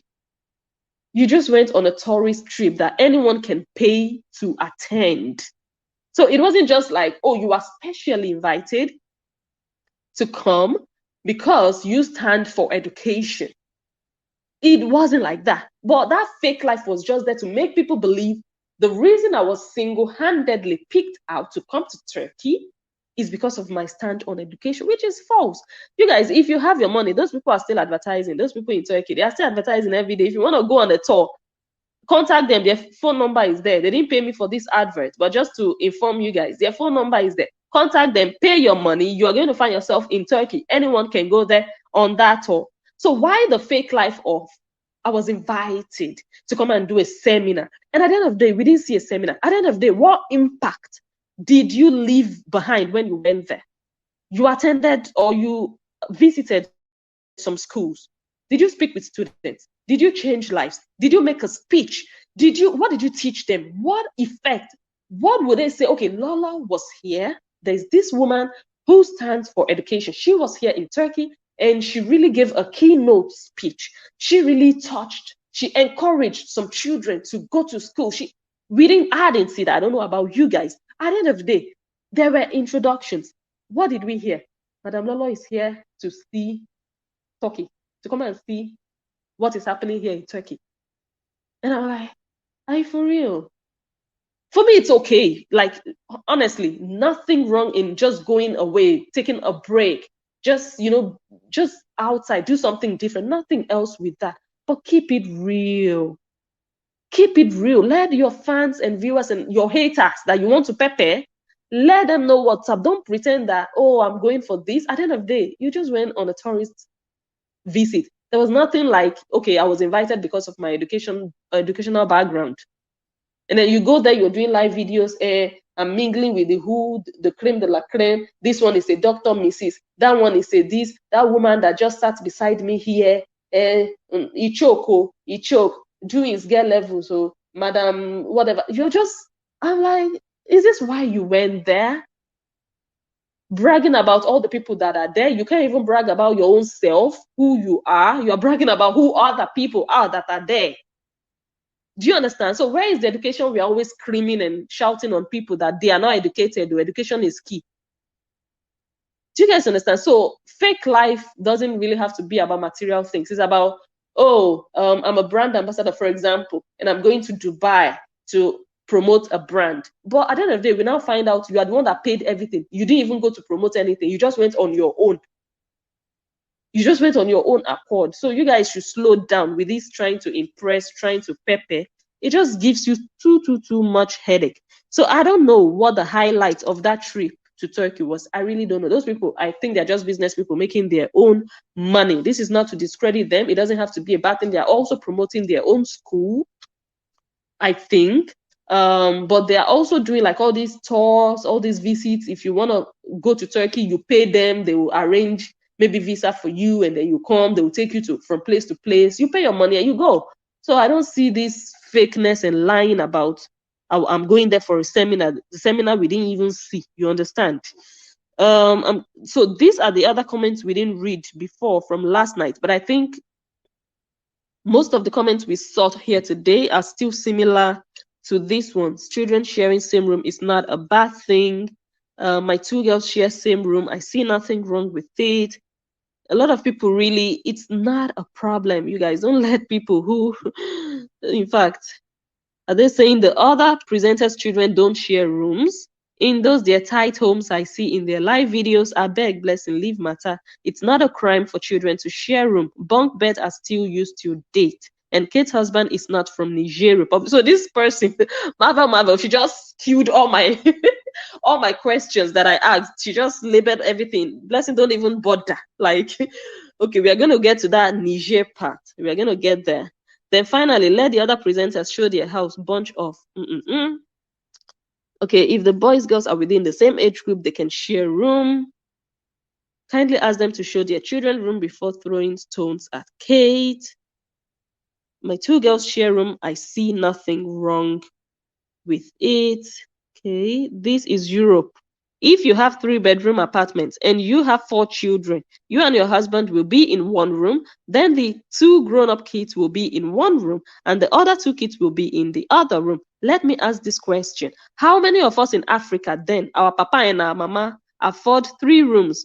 Not be one room most of us for come out from. So it's not a big deal if all our children I can read that. Still one room. Okay, because yeah, it's true, this thing you said. Now most people who are doing posh these days, many of them 7 children with papa and mama in one room. Trust me, some on the floor, some on the chair if there is a chair, some on one mattress in one corner of the room. And then you come to Europe, you can let people hear what. And I don't know why that happens with immigrants. I said before, it's just like this Kale family that I analyzed her video bragging about a lawyer. You won't even mention her name, she's already calling a lawyer on you. You understand? The other one, in the small one that someone mentioned now, Perry Golding in France, bragging with social worker. Can you imagine? Mental slavery at work. Eh? You guys have not emancipated yourself. Like I saw someone commented, emancipate yourself from mental slavery. Many of them are still, like, their mindset is still subdued. They are still living in that colonial suppression of it has to be this way. I have a social worker.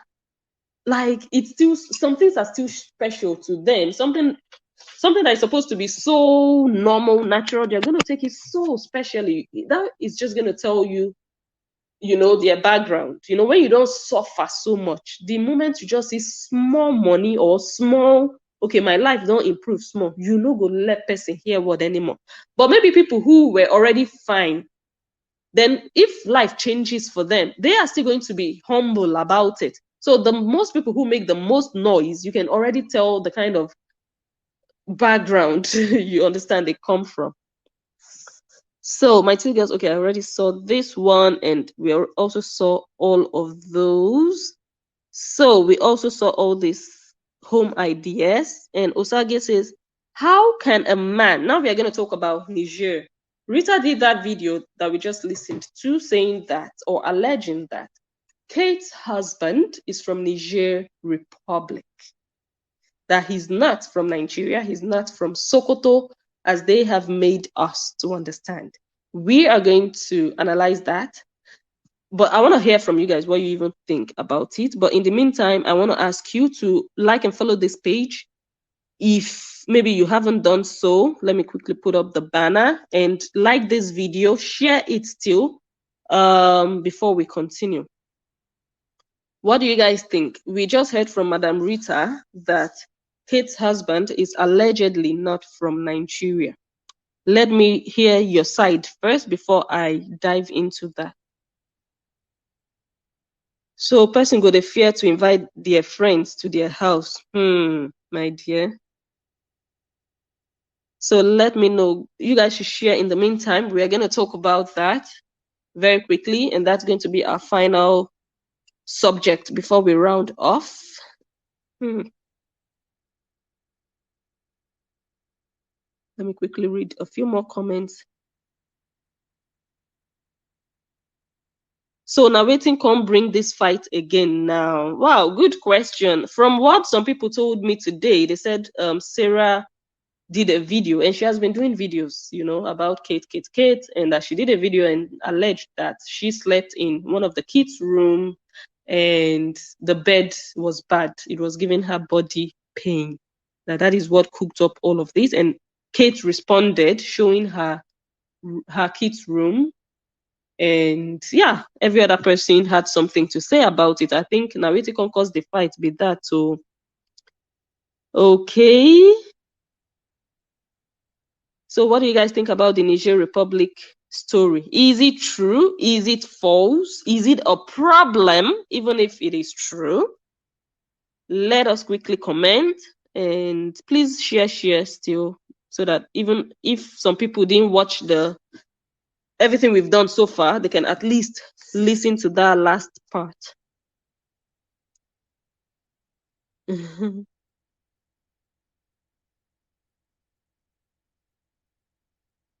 Rocks are not necessary. I live in Belgium. Okay, so this is someone who lives in Belgium.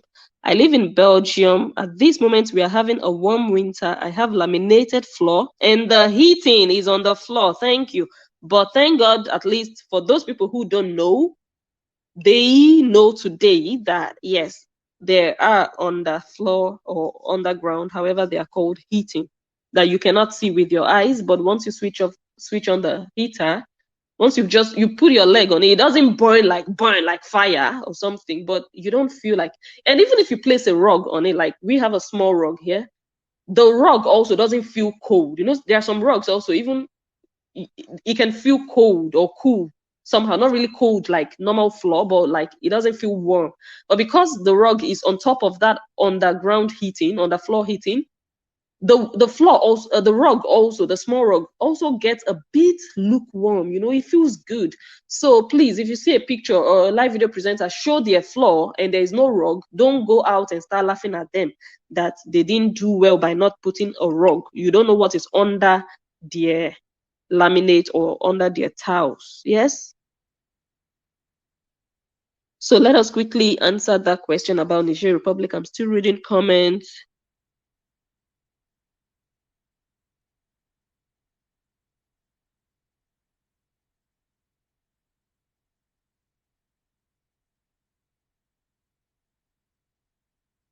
Okay.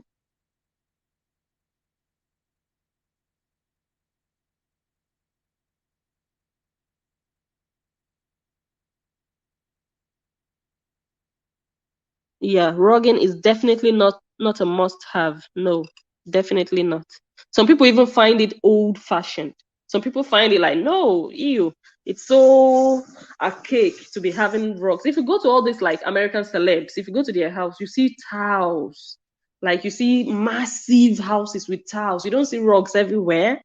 You know, but some people still like I love rugs, especially in the bedrooms. Upstairs we have rugs everywhere. I love rugs upstairs, but downstairs I want to keep it classy, trendy. No rugs, just white tiles.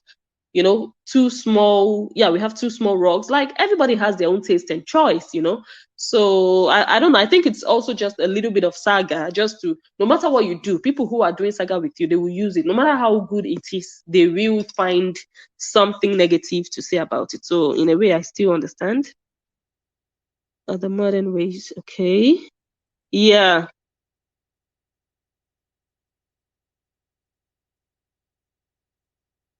Oh, you did. It was Michelle that asked the question about the highlights of that educational trip. We didn't hear. Normally, if you go on a mission like that, once you come back home, you give your viewers a report of what happened there, what impact you made when you were there. But the first video she did when she came back was Corona, how to do corona test. If you don't have this, if you don't fill this form, they will never allow you to travel. This is like, are you serious? If someone needs to travel, they're going to find all those information. They're going to get all those information. You understand? What people were really eager to hear was what happened there. What did you guys create when you went there? But of course, she was still advertising. You guys should go to Tokyo, go and buy a house. So like, that wasn't the essence. That wasn't the motive of going there. Not for people to go and buy houses, but it was all about education. And I think people were eager to hear, okay, that your education is key. How did you utilize it when you were there? You understand? And we missed that just because the fake life was there, giving a false impression of the real situation. You understand? Going for one thing and presenting it like something else. So at the end of the day, nothing is hidden, especially when it's on social media. The truth is going to just come out. Like, just be real, just be natural. You know, I don't know. It's just the pepper them that is just causing all those problems. My dear, they don't have time. My God. Hey, that is it. Okay. Let me see if I have comments about the Niger whatever before we dive into it.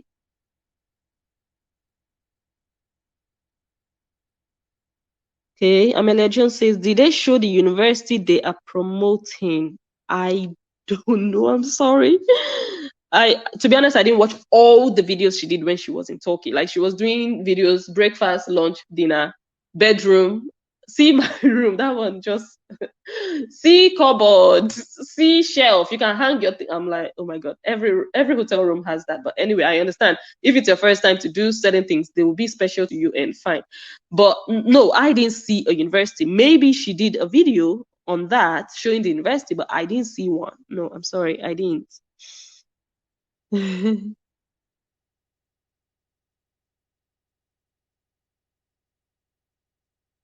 Okay. Yes, I also think that, yeah, fake life is just, you understand, like,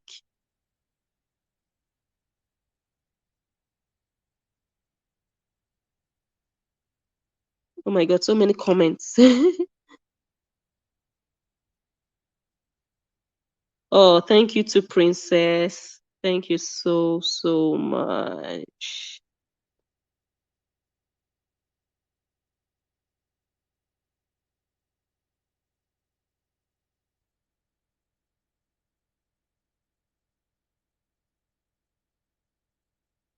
Thank you. I appreciate that. Ah, okay. Some families in Africa, right? No chill, Abby. I think that's what you were answering to. Okay. Given according to the amount of children you have. Children within the same age are expected to share rooms. Like most houses here, they have 2 rooms, 3 rooms. So for you to even be saying, that's the way they abuse me as a motivational, as a so-called, I don't even want to say as a motivational speaker, as a self-acclaimed motivational speaker, you have to act as one. It's not just the title. I always say that it's not all about the title. The things you stand for, the things you stand behind, because your words can kill. As an influencer as you think you are, your words can actually, it's not about I'm targeting my enemy. My message or my caption is directed at my enemy, my hater, but a lot of people are listening and reading those captions. You don't know what it does to some of them who are not strong minded. They're just going to reach that. You're saying, person where they even abuse me, children still they share one room. Some people are not strong on their feet. They're going to crumble that. Do you know what your words does or do your words do to people who are not strong as a, helping women? This, I don't like, for real. I don't want to push too much. Like, this topic is about one person, but we should just really, really be careful and guided with what we put out there. Okay. Why will you allow a stranger to sleep in your child's bed? You don't know the bad spirit that is in that person. Wow, I also agree with this. I don't know. Like, if you have 5 rooms, I should expect that you also have a guest room. I should expect that, or you make provision for where they will sleep. I mean, they can also sleep in your child's room, but maybe just throw a bed somewhere for them. If there is no other room, maybe all the other rooms are occupied, can put another bed. But for them to sleep inside your child's bed, it's, I don't know. I don't know. Okay, what makes you believe that Hausa are different from Niger people? Okay, we are getting to the Niger topic now. Sarah, if the bed wasn't comfortable, why didn't you take your sorry ass to a hotel, broke ass? Okay, yes, why didn't she book a hotel? I mean, why pretend? You were there all along cruising with this family. You guys were going out. I saw a video. You guys went out to a restaurant together. You said you were having a good time. You said it with your mouth. You even said, when Kate comes to Spain, oh, you are also going to Sobobo with her. You are going to, because you probably Sobobo when you were there, if that's a good word. So she really treated you when you guys were there. So you felt like, oh, when you also come, I'm going to reciprocate. So you were having a good time. And all of a sudden, you're only pointing out the bad, bad, bad, bad about your trip there. And you stayed there for so long that people were commenting, it never reached time for you to go. Wedding don't finish now. Let these people enjoy their honeymoon. Go back to Spain. You were there for such a long time, madam, eating and drinking and whining and dining with this family. So if that bed wasn't just good enough for your body, madam, you could have just gone to pay a hotel somewhere as a big girl who needs and deserves a better bed. Not coming to social media to make noise about how bad a bed is. At least they gave you a bed to sleep on. They didn't throw a mat on the floor for you to sleep on. Be grateful. Be grateful. Don't be an ingrate. Someone brought you into their house. Look at what you're just raving on social media. It shows your character. It shows who you are. It shows you can never be trusted. It shows no one in their right senses would ever invite someone like you into their homes. That is what it shows. It doesn't embarrass Kate. No, what Kate herself does is going to embarrass Kate. But what you are doing to Kate is not embarrassing Kate. You're embarrassing yourself. You are showing people your true nature, and it's ugly. Because when people bring you into their home, it's because they trust you. It's because they are good people. They open their arms to you, and then you betray them like this. You are an ugly person. That's just what it is. Okay. Such underfloor heating is very popular in Norway, you see, but a lot of people don't know about it. They don't even know it exists. That is the reason they would see a house in, I don't know, somewhere very, very cold, maybe in Canada. They would see a picture of Quebec in a living room, and they wouldn't see a rug, and they would be making videos to laugh at that person that, you did Canada, you know, get rug for your house, because they don't know that such a thing exists. Thank God for social media. We learn every day. Not everybody knows everything. There's something we don't know. But before you go and laugh at somebody, make sure you also do a little bit of research, educate yourself. Before you know it, you're embarrassing yourself at the end of the day with your ignorance. Yes, exactly. I also think that on Facebook they can't open eye, like, and they will just feel like they know better than everyone else, or they are better than everyone else. I don't allow strangers to my children's room, neither to their bed. This privacy is for me. Yes, and this is something I personally I also have to learn. Sometimes I allow strangers into their room, but not in their bed, but sometimes in their room. So I should really separate that. Okay. Okay. Yeah, but not everybody is a traveler. Most of these people, maybe they don't travel often, so they don't know. Okay.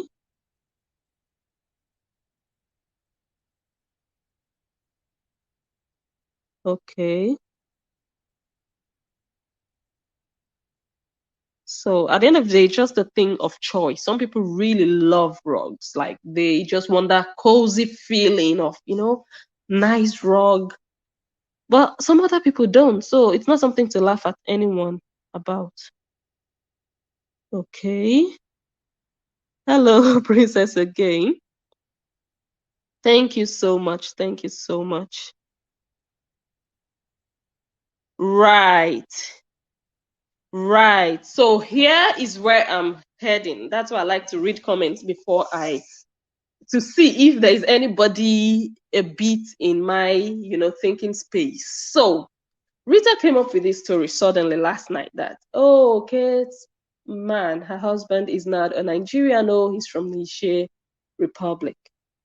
First and foremost, that story, I believe, is false. I think she made it up. She's lying about it. She didn't get any story from anywhere, from any reliable source. She made it up, and I believe, I might be wrong, I believe the reason she made it up is, she started that, or she and Lola started that Hausa man, cow, this one, Hausa. They were always insisting on it. People were like, Aboki, go marry Aboki, and all of that.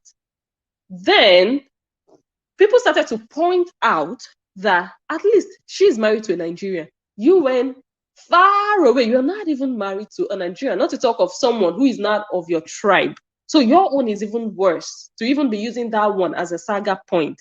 And then it became worse for Rita when we all found out here on social media that Kate's husband actually speaks Benin language. He grew up there. So it just crumbled Rita like, oh my God, your case is terrible. So now she kind of like thought up a way to also make Kate's situation a bit closer and similar to her. That's why she came up with that Niger story. She made it up, in my opinion, which I might be wrong, but I believe strongly she made it up. I believe she lied about it. I have heard Rita lie about stuff that I'm not going to go into, but I have heard her, like I said, I don't want to go into it, but I have heard her lie blatantly about stuff. And she would say it in such a convincing way as if she knows for sure, but she lied because of saga. And I'm also thinking, let's even imagine or assume that, okay, it's true, he's from Niger. Let's even just pretend he's from Niger. My question is, so what? So what? she's married to a Nigerian, and you are married to a Zimbabwean. Let's even look at the map of Africa. I'm going to remove this comment so that we can read that. Okay, let me put this one up so that I don't miss where we are. That is Nigeria, somewhere on the left in the west. And you see Niger right on top of it. Yeah, we are neighbors. They are our brothers and sisters. They are northerners. You wouldn't even, if you're not living around that region, if you see someone from Niger, you might not even differentiate him from a Nigerian Hausa man. Yeah? Now, look at where Rita's husband is from. All the way down there. Like, Madame Rita. So what is the point she was trying to prove with he's from Niger, he's not from Nigeria, he's not from Sokoto, he went to do gates? Man, how did you come about that? So you just constructed and fabricated a lie. And that is exactly what Lolo has done a few other times that I've analyzed. You guys are using the same strategy. This is old school saga you guys are doing. You need to rebrand your saga. Do mature, advanced, educated saga. I don't know if you understand. Look, if certain presenters on social media are doing certain kinds of saga, you just know, okay, they are still dwelling in 2016. But Rita is one of the newest presenters, and she's still doing this kind of lie saga. Lala is also still stuck anyway in 2016. She has not upgraded the kind of saga she does, because those kind of sagas that they will just lie about somebody. For example, that lie that, oh, the mother is allegedly a prostitute and all of that. It's just old school saga. Can you guys just saga with the truth? Just be factual with your saga. So even if, let's even pretend that, okay, it's true, he's from Niger. So effing what? Your own husband also is not a Nigerian either. Do you understand? So what? He's a man. He's an African. He's even closer to Nigerians than you.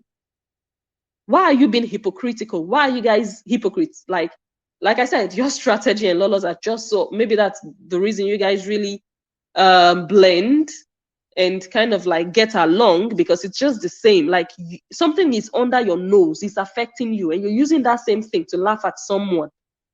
Laughing at someone's husband, laughing at someone's height, when you know that you have people in your family who also are not tall people. The people in your family are not giants, and you're laughing that someone is short. You understand? You're laughing at someone's husband, you're laughing at someone's children, you're laughing at things that you know that are also in, just in your direct environment. It's just hypocritical. You understand? And shameful also. So I just have no clue what that story of he's not from Sokoto, what it adds to this thing we are talking. And like I said, I just think she wants to instill that idea in people's minds so that they won't even be saying he's a Nigerian anymore. They are also going to be saying, oh, you also married foreigner, or you also, but you can try, madam. You can try. It doesn't take away the Benin language the man can speak. It doesn't undo the fact that he grew up in Edo State. He knows the culture of that land. I don't know if your husband has ever been to Nigeria to start with. And I don't know why spouses, well, I can't blame husbands. Most husbands, I think, don't know what their wives do on social media. Otherwise, I would imagine and expect that a husband like that would caution his wife and be like, madam, me also. Don't call negative attention to me, because you remember I said me also, I know be from Nigeria. You understand? So it's just like that KO family thingy. The husband was there when she was doing that thing. That's why I could really direct my words to him, because he was there when the wife was doing what she was doing. But some other husbands on social media, they just know their wives are on social media. They don't really know what their wives are doing. But Oga, if you know what your wife is doing, please, it's not everything you saga people with. You are married to a foreigner and you are laughing at someone that they are married to a foreigner. So you want to say Zimbabwe is better than Niger or what? They are not the president of those countries. So what does it even matter? Do you understand? So you can undo that man's background. He is who he is. And it doesn't even matter where you marry from. But when you start to point it out on other people's life, people are also going to look at your own life. It doesn't align with what you're laughing at. So you're laughing at your own self indirectly. That's what it is, because you also are not married to a Nigerian. You're laughing at someone else, but laughing at yourself, and that is foolish. You understand? Apply wisdom, you guys. Apply wisdom.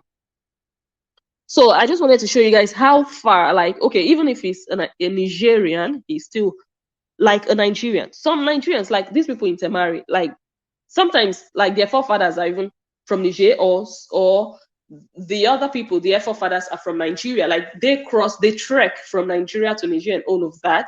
And I should have checked where Sokoto is.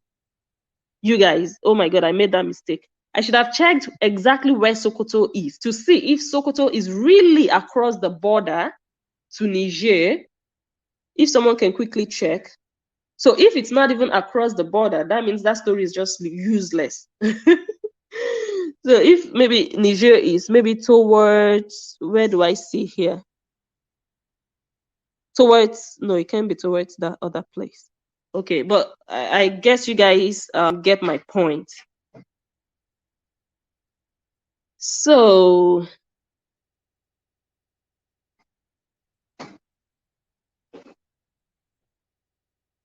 yes, exactly. Exactly. Because when these people do saga, they think, oh, I'm doing saga against my enemy. But a lot of other people are watching you. Those words you say to your enemy, they are also going to take it upon themselves, because they feel like that is what you stand for. That is what you believe. Your lovers are also going to feel guilty because they are also in the same situation that you are preaching against. So it's really foolish to be doing one-sided kind of saga, to think, una know who they talk to now. No be una they talk to now my haters. But at the end of the day, it's what you believe you're using to fight your haters. So if you believe it against your haters, you also believe it against your viewers. You understand? No one ever.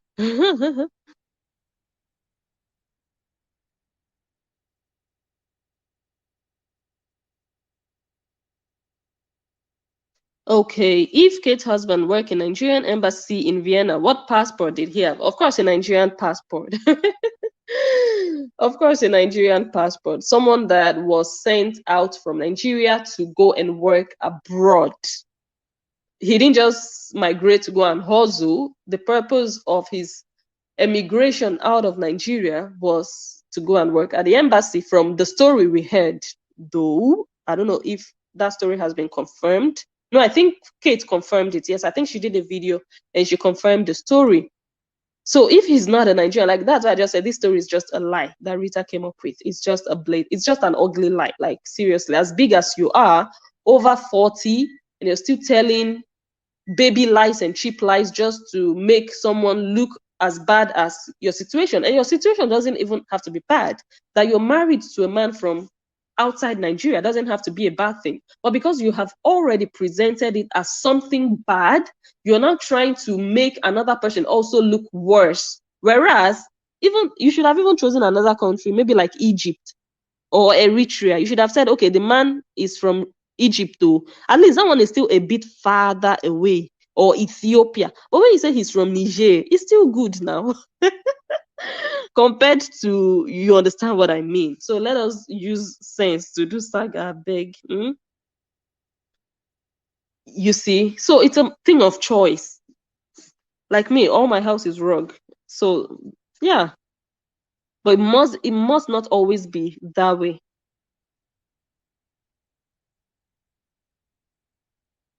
Okay.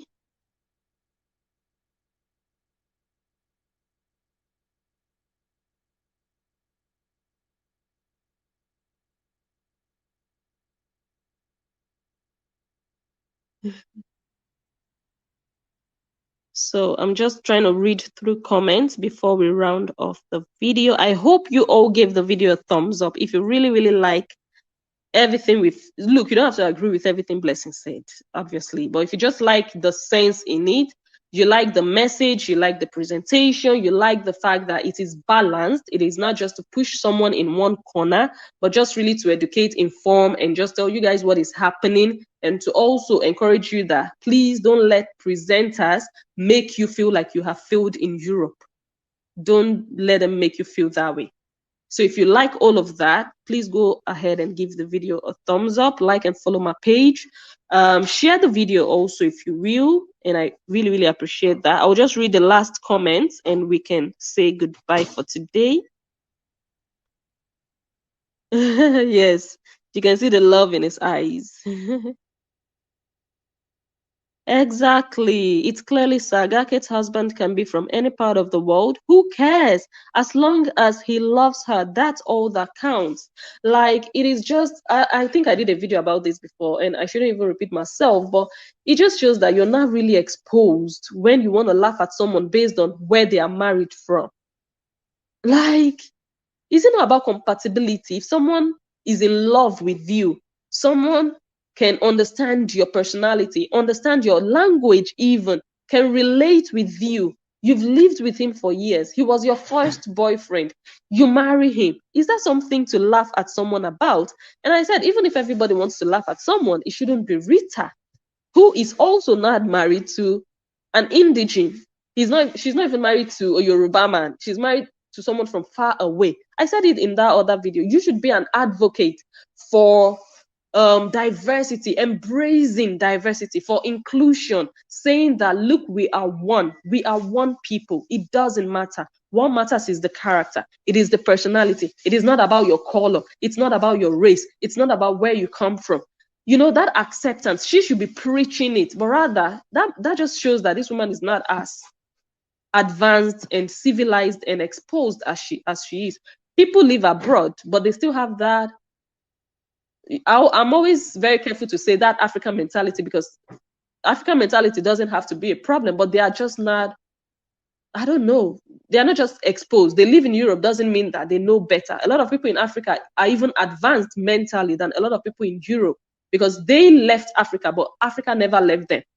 They live abroad, but they've never fully integrated into that system of acceptance, respecting other people, even if they don't look like us, even if they don't come from where we come from. We respect them and accept them, irrespective. Discrimination is a crime here. You discriminate against someone because of their background, their race, their culture, even their religion. You have a problem with the law. It's a problem. And you live in Europe. You say you live in Europe. What have you learned living in Europe? What have you learned? The only thing you take back home is, I live in Europe. I've lived in Europe for 20 years. That's all we hear. But it doesn't show in you. It doesn't show in your character. It doesn't show in the things you say. And you call yourself a motivational speaker. So the question is, who are you motivating? You motivate today because you read up some stuff on Google to come and repeat to your viewers. And tomorrow you are abusing someone and laughing at them with their life condition. Who are you motivating? Who are you motivating? Do you guys understand? Okay. Thank you, princess. Oh my God. I'm gonna try to remember your name.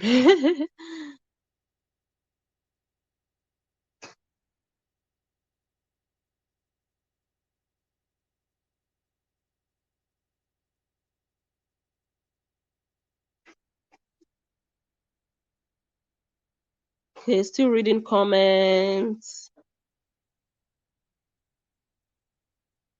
Yes, exactly. What is wrong with being married to a foreigner? Absolutely nothing. Nothing. But these people are making it a problem and a point of, the fact of the matter is that the man is not even a foreigner.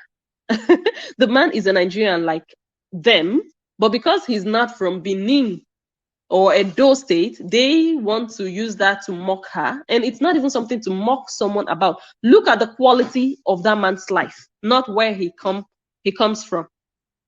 Look at what he has achieved. Look at his educational background. Look at how he treats his family, how he loves his wife. Is he an exemplary man that other men would want to emulate? Those are the qualities you should look for in a man, not, oh, he's an Hausa man, so that's a problem. It's not supposed to be a problem. Whether you get married to someone from your tribe, as long as you're happy, the man treats you well, it shouldn't be a problem. But these so-called motivational speakers are the ones making it a problem. And some of them are not also married to their tribe. That's the worst part of it. That's why they are hypocrites. They are also not married to Benin men. they are also, some of them are not married to Nigerians. Do you guys understand? Like, it's just crazy.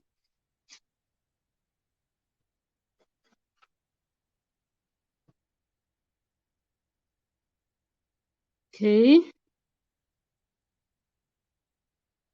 Sokoto is in the north. Okay. Yes, it is. But I don't know if it's on the line, that border line between Nigeria and Niger. I might quickly check it up on my other phone to see if it's really, really at the border. Because the way she explained it, it's like the man just trekked into Nigeria to go and do get man. But I know it's just a foolish lie. Like, it doesn't even add up.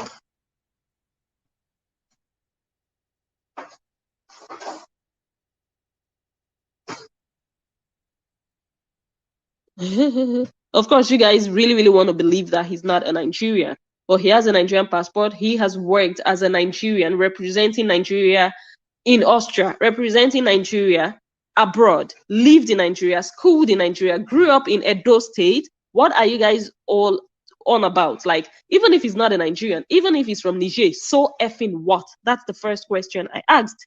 So what? The people from Niger, are they not human beings? The people from Zimbabwe, are they not human beings? The people from Congo, are they not human beings? What's the problem with him not being a Nigerian, even if he's not? At least he can prove that he's a Nigerian. Can a Zimbabwean prove that they are not from Zimbabwe, that they are from Nigeria? Can someone from, let me see another country, Tanzania, if you're married to a Tanzanian and everybody can hear his accent, everybody knows that he's from there. He says that he's from there. He doesn't have ties with Nigeria, except that he's married to a Nigerian. Can he prove? But Kate's husband can prove that he's a Nigerian. How about that? So I don't care who knows the man very well. I don't care about, it's not about supporting, it's about facts. Do you understand? And if your motivational speaker, all she does is to sit down on her phone to be listening to gist about, oh, I know the man, oh, make I give you information, oh, then that person is not even a motivational speaker. That person doesn't even know why they have to be on. Look, I know it's saga. I know Kate has done her own to the lady, and the lady is doing her own back. Everybody should do their own. But at the end of the day, what are you doing saga with? That's the question. Does it suit what you say you are on social media for? And the answer is no. Okay.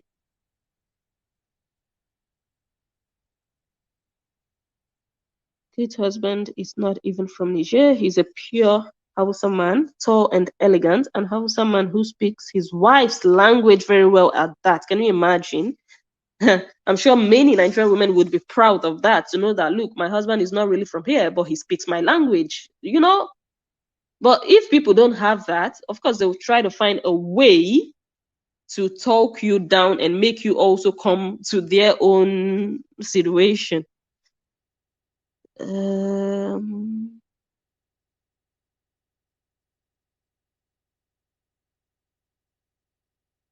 Okay, I'm sorry. Someone just corrected me. Rita is not married, blessing. I'm sorry. I'm still saying husband, and it's just something that has stuck in my head. When someone has said my husband, my husband, my husband, me too, I just kind of like take it up, but I should also just say the correct word, her partner or her spouse. Let me just say her partner, because she also confirmed that they are not married. So it wouldn't be disrespect for me to also say they are not married, because that's a fact. Okay.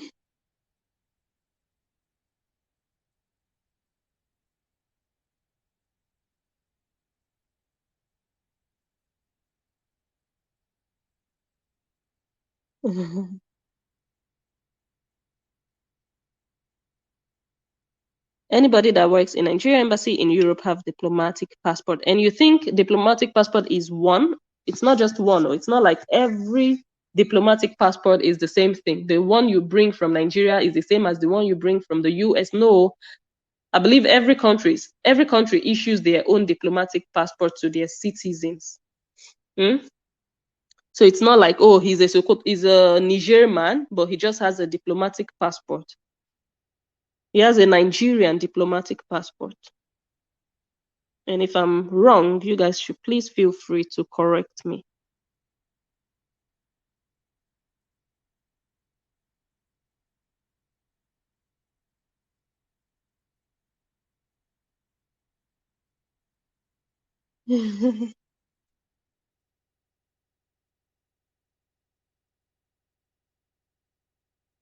Okay, we are almost getting to the end of the comments.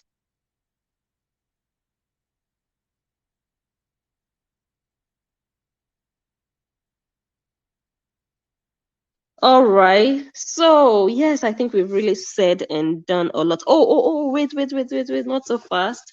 I still have one last thing that one is just Jara. It's just extra that I wanted to share. So, I saw this post last night by Mommy Love.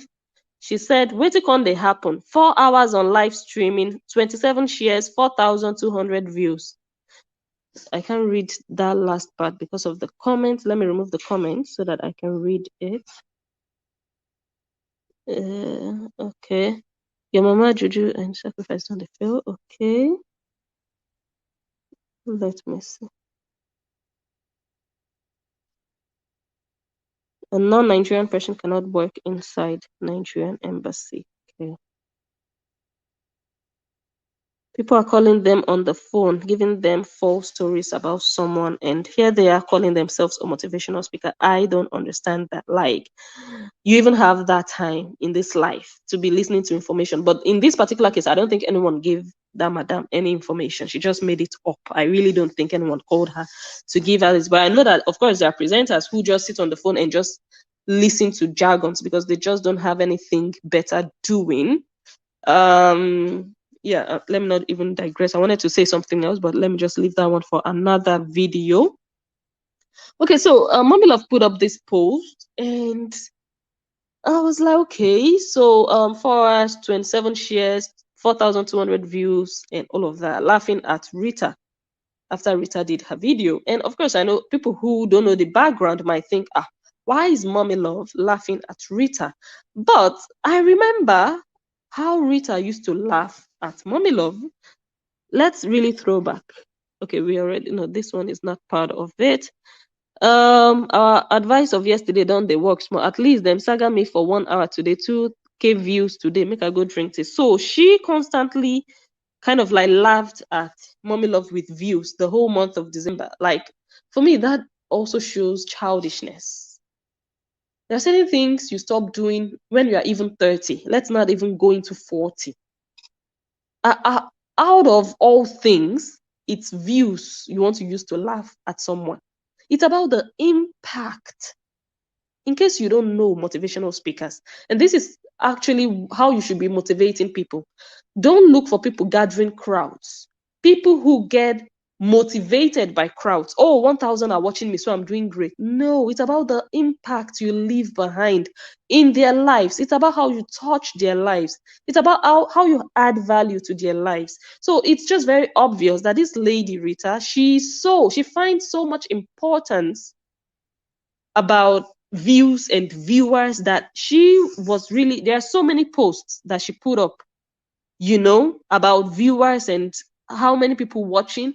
But it's better that you can impact people, like 5 people watching you can touch their lives positively, than 1,000 people watching you and you can touch one life. Because those people watching you, those 1,000, they are not watching you because you're intelligent. They're watching your stupidity, watching your entertainment, watching you because you're doing saga.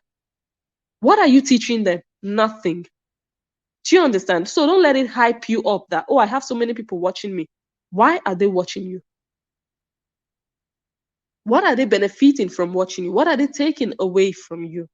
What you see there are just numbers. But how many people can go back home to their husbands and say, oh, darling, I watched one lady today. The woman, really, I learned a lot from her. But you have all those people watch you, but they just watch you to entertain themselves and pass away time. So what's the need? And you call yourself a motivational speaker. You're laughing at people because of views. Queen Rita giving light and hope to all dead platforms on Edo cyberspace at the moment.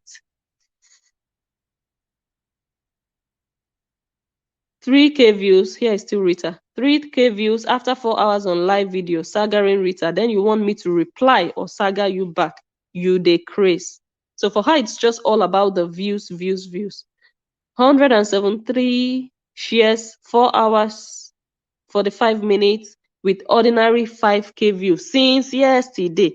And then she was laughing, laughing, laughing, you know, saying the person is. And then she did a video. I actually watched the video. I don't have a clip there, where she said, if you are doing a video and you are saggering me and you don't have up to 10,000 views, don't even talk to me. Don't even expect me to come and answer you.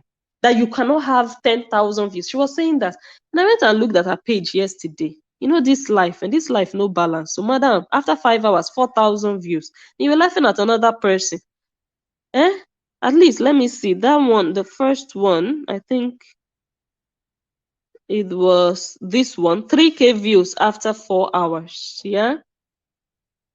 And then after 5 hours, 4K views. And then I also watched other videos, like, or I looked at other videos. After 5 days, 4,000 views. 1 week ago, 4,000 views. I don't see anyone up to 10,000. Of course, she has a few, maybe 10, 11K, or maybe one or two. 7 hours, 4K views. 3 days ago, 2,000 views. One week ago, 1,003. I can't really read the one on top. 2 weeks ago, 4,005. Do you guys just get the point? So you laughing at someone, you think it's going to be like that forever, that you're always going to have 1,000 people sit and watch you, because they watched you when you were doing saga, and then you feel like this is where my position is. I am balanced, I am settled, they are always going to be there. But it's not always going to be the case. But now look at you, most of your videos, none of them is even up to 10K, that you said people that don't have 10K. Like, you guys don't even know the future. You just feel like, just like that KO family that was sounding like she has arrived. She's not all those small presenters. Most of them, she's sure they've researched how. You just feel like you've blown, but you don't know what tomorrow holds. Look at you now. Look at your videos. You understand? 1 month ago, 600 plus views. 2 months ago, 4,005 views. You understand? Like, let's just be matured. Let me read the last comments. So we are really organic. Isn't it good? Oh yeah, give it to daddy. Give it to daddy. Let daddy do it for you. Okay.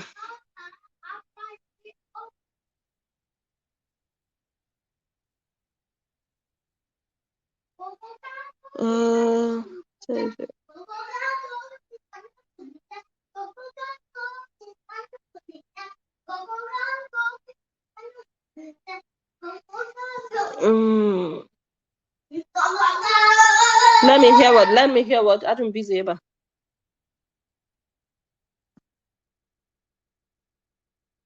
Wow, can you imagine?